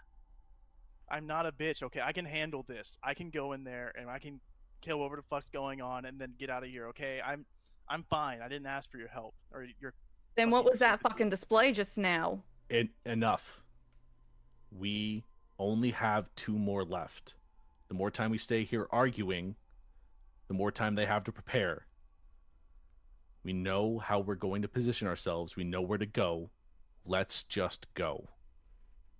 Prove it to us. Prove it to us by killing the ones up top. The reaction. I'll bow my head and keep quiet for once, as I'm just gonna take some deep breaths and just take position. Juniper, on you.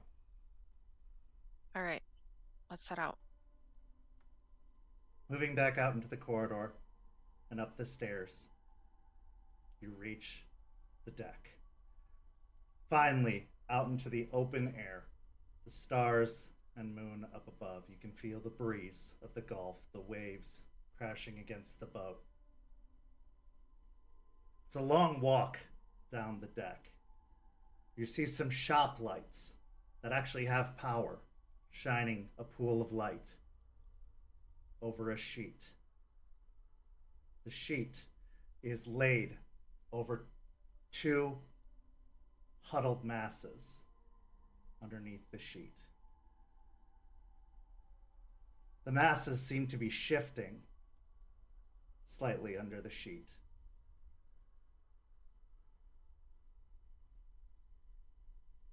It looks like two figures.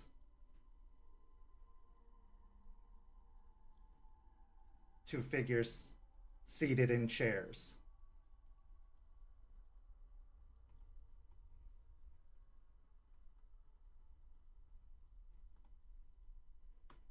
As you move towards the figures, from the other side, Charles appears. He walks up to the sheet and pulls it back, revealing the two figures sitting in the chairs. One of them is Stakes, and the other is Aspen.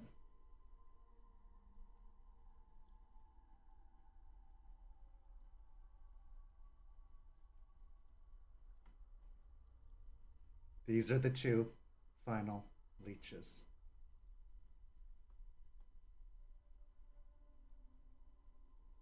They're tied to the chairs, and they look at you with pleading eyes. Stakes says he's lying.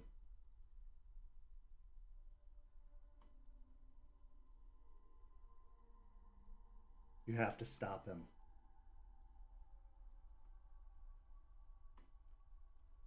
Aspen says, this is an attempt for power. This is a coup. You can't believe this. Take him out. Set us free. I want to look around. Do I see Stakes in the Umbra? No.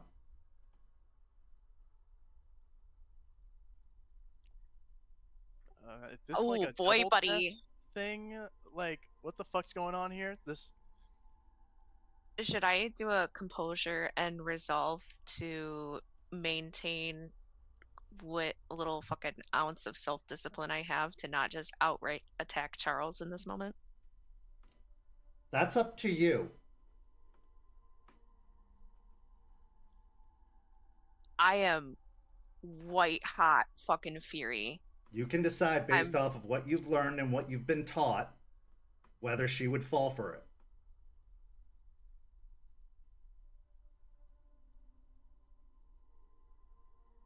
You can also roll a wits and insight, and if you fail, then decide. Okay, yeah, I'll do that. I'll also roll one. I also would like to roll wits and insight. Okay.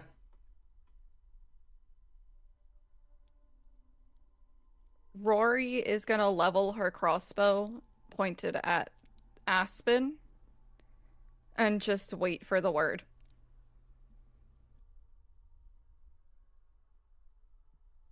I got one success. I got 2. 5 successes with a crit. Jesus Christ. I got 6 with a crit. Okay.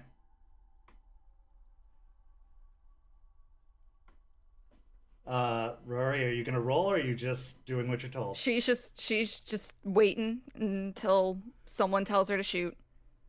Juniper and Raymond, you know that these are imposters.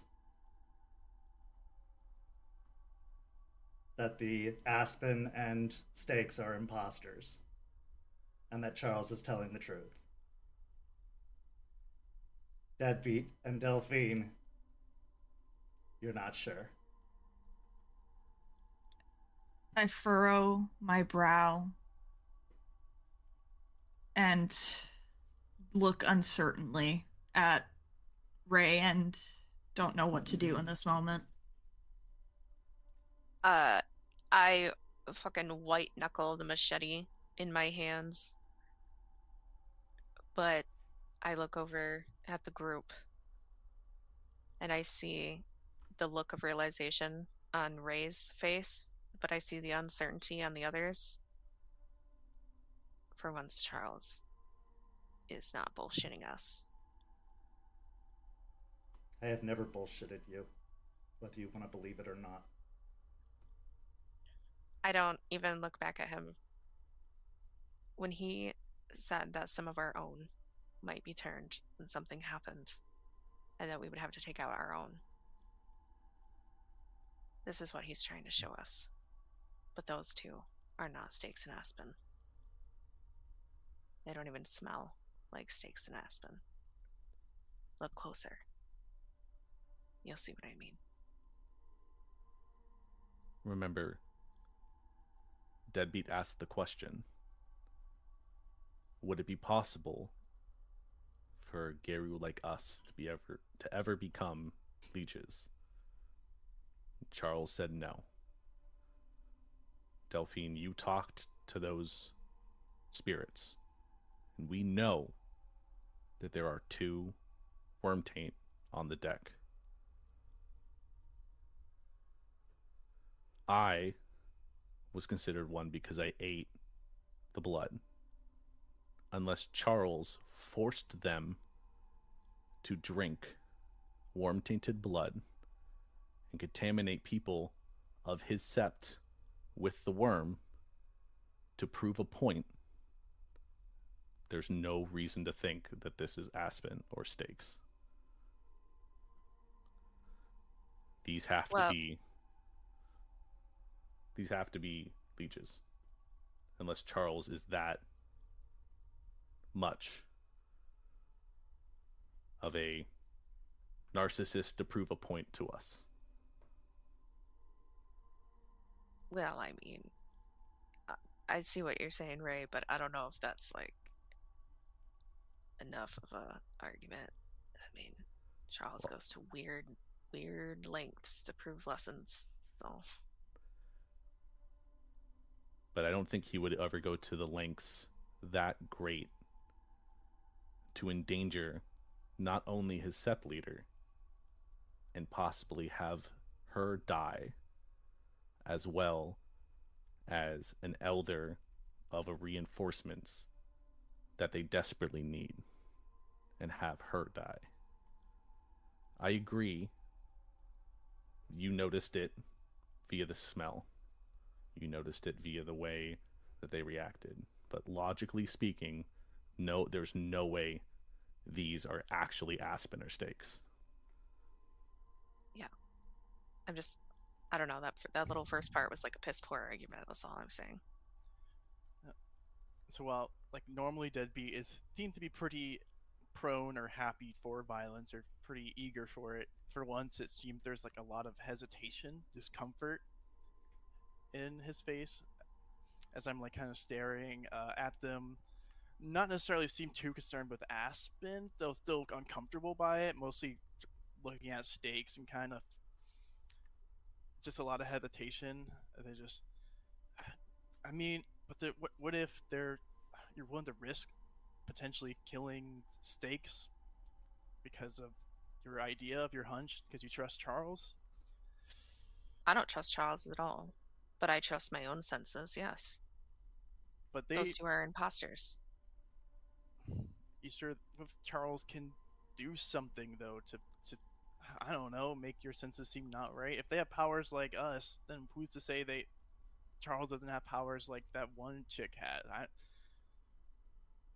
I just kind of look unsure, like not even fully convinced by my own argument, but just really uncertain by what's going on, just really uncomfortable. Rory's gonna think back to the previous conversation she had with Jester, and while they're all discussing, she's gonna pull the trigger. Okay, roll me a composure and firearms.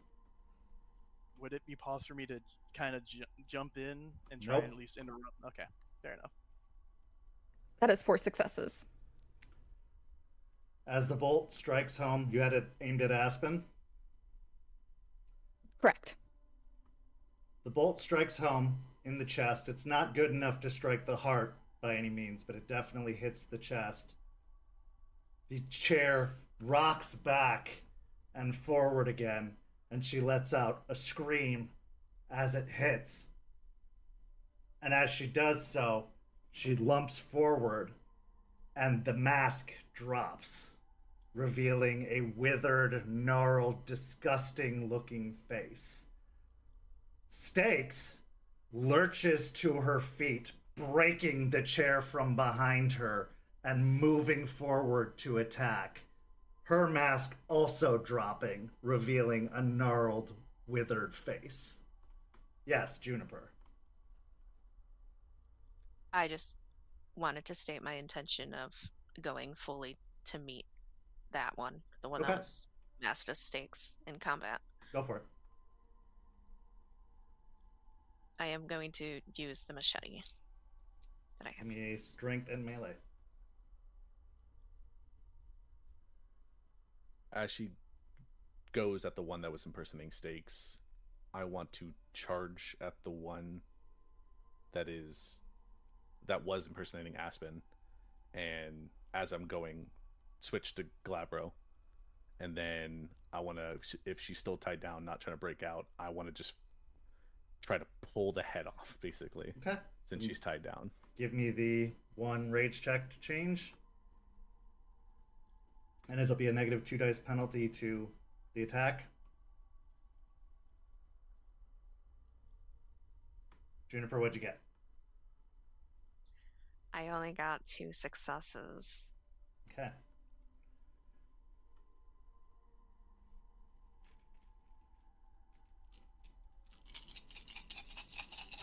Do me and Delphine get an action?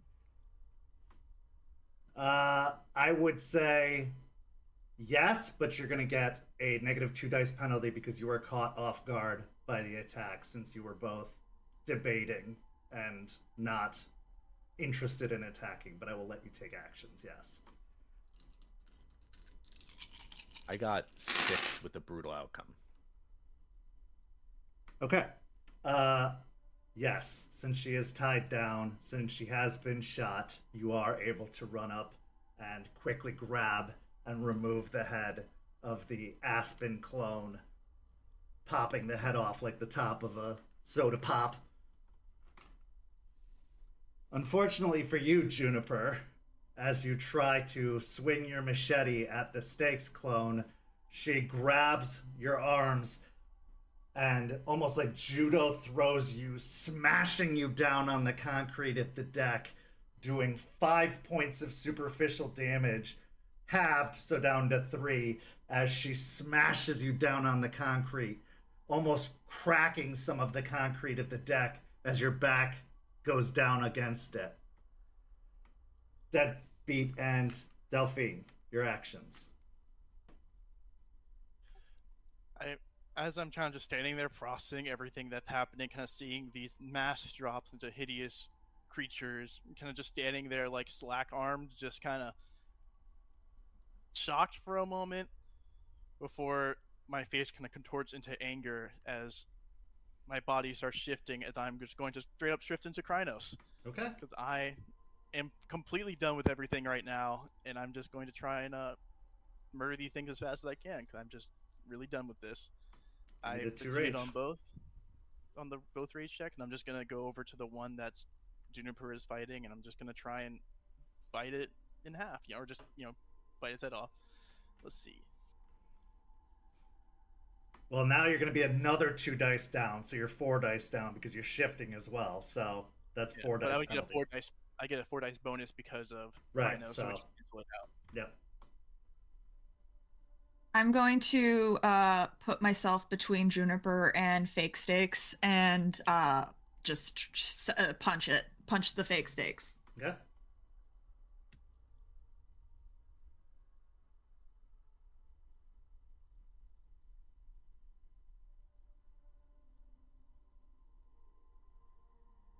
I got 8 with a brutal. Okay. I got 3. As the last leech is dispatched, the 2 bodies decaying on the deck of the ship, Charles watches on.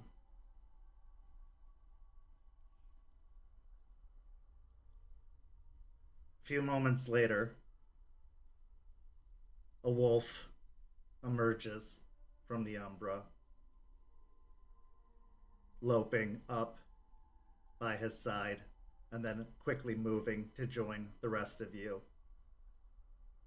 As real Stakes comes to check on her pups.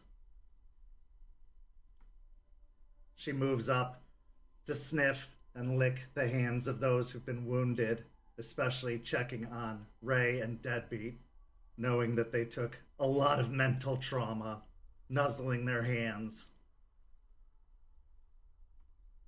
Charles stares long at Juniper.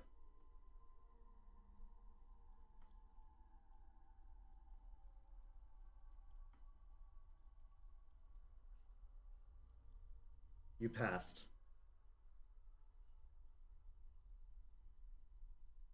I hope you learned something from this. This is what you're up against. This is what Tampa is like. This was a controlled environment. Out there, there's no guidance. There's no walls or barriers. There are people, innocents. There are police. There are those that hunt our kind if they find out about us. And there are leeches even more powerful than those you fought here today.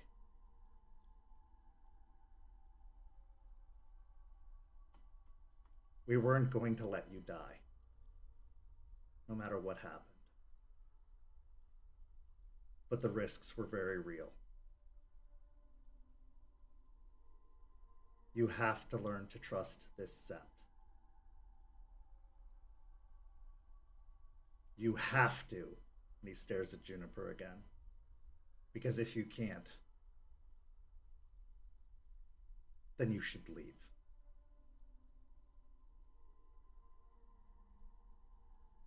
You have 3 choices in front of you. Join us, fight us, or leave. I'd recommend 2 of the 3, because if it's fight us, I will put you down.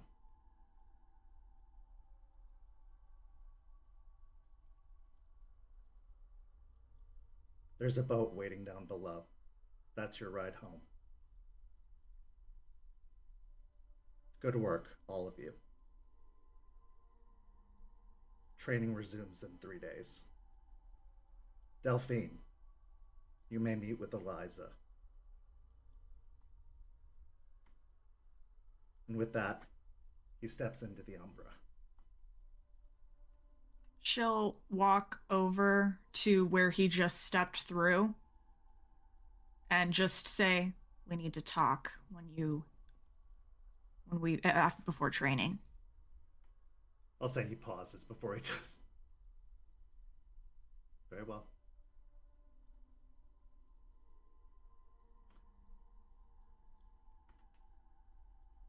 You have a moment before our story comes to a close to say anything you wish to say.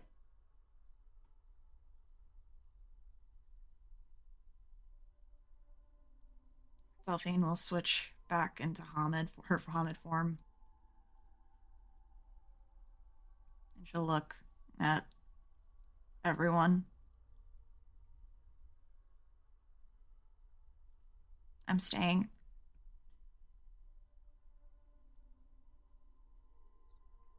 I stay in Glabro form for a while to start healing my very bruised and possibly broken ribs as I just stay sitting on the deck. Well, I know that Stakes is staying, so I'll be here too. Fucker. Stakes comes over and nuzzles Juniper's hand and kind of sniffs at the bruised back a little bit.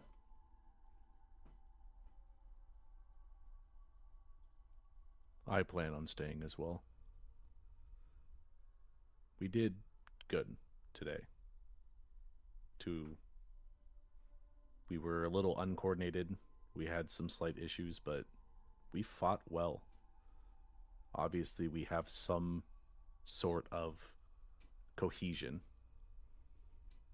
So, we may bicker, we may gripe, we may insult each other, we may get angry, but I think we should all stay. I think we can learn a lot more, and we can get the experience we need that we weren't getting up in hell.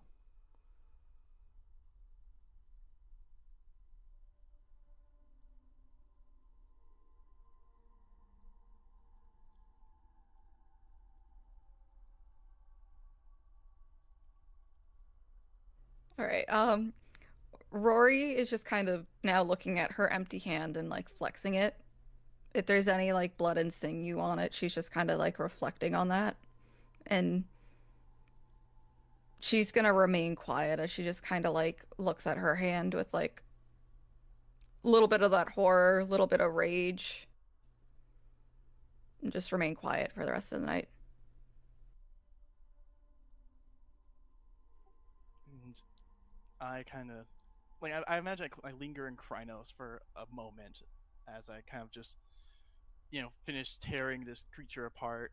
I just stand like kind of hunched over it for a moment before kind of when Charles leaves. I just grab one of the chairs and just huck it as far as I can off the boat, like with a howl, or shifting back into my exposed Hamid form.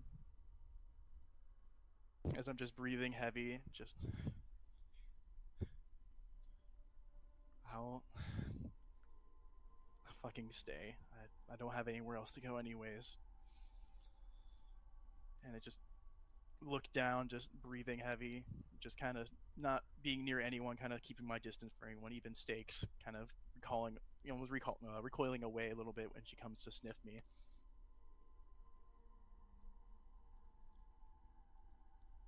Delphine is gonna go over to Deadbeat and cautiously walk over to him, but eventually, like if she can get close enough, she will just put a hand on his shoulder and just, you're okay.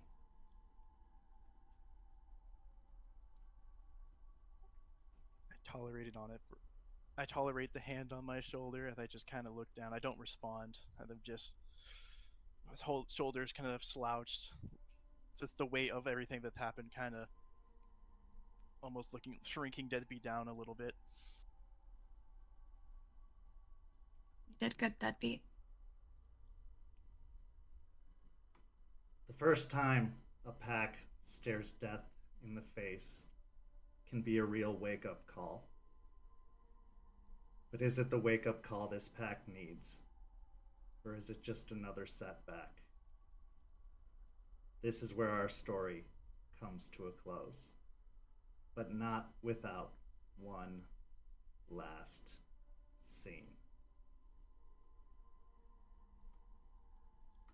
This scene takes place in a housing development complex over in Largo, across the bridge.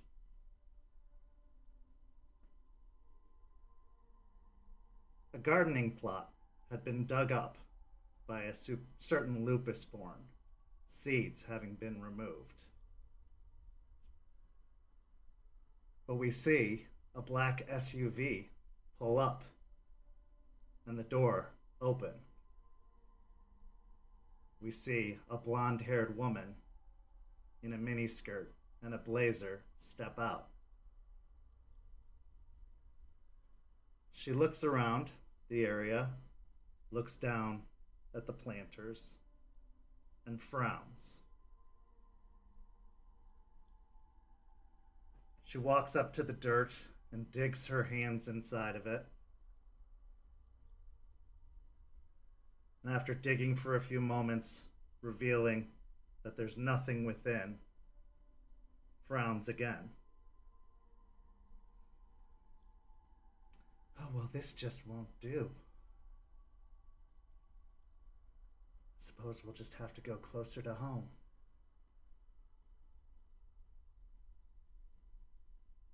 maybe it's time to pay my boyfriend a visit again.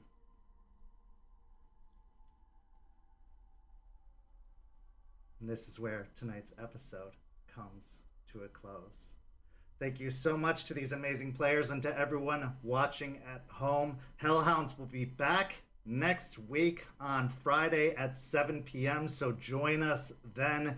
Thank you so much for watching. Check out Rage Across Tampa on Twitch at 10 p.m. on Tuesdays. The action's heating up here on Werewolf the Apocalypse streams here on St. Pete by Night, so stay tuned. We love having you, and come join our community by following that Discord link in the description. 200 plus members for you to hang out with, so why not come on by and join us? And if social media still exists, who knows? I mean, it's Friday today, but tomorrow there might not be a TikTok. But if there is, why not go follow us there? But there's also plenty of other places you could follow us too, like Blue Sky and Instagram and all those places. So, follow us on all those social medias you see listed down below. We'd love to see you. But for these amazing players, I'm Kent. Thank you so much for joining us tonight, and we'll see you next time. Have a lovely evening, everyone.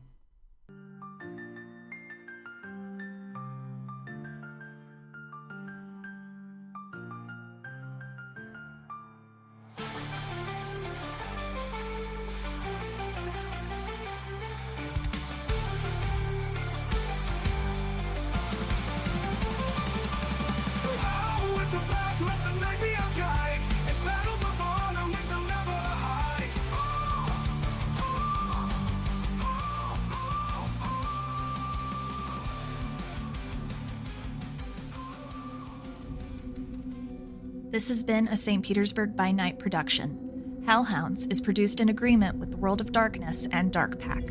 The storyteller for Hellhounds is Kent. Tonight's characters were voiced by Jay, Lilith, Ben, Nikki, and Caity.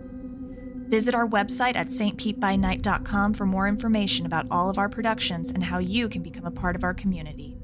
Thank you for listening. Until next time, fangs, stakes, and claws out.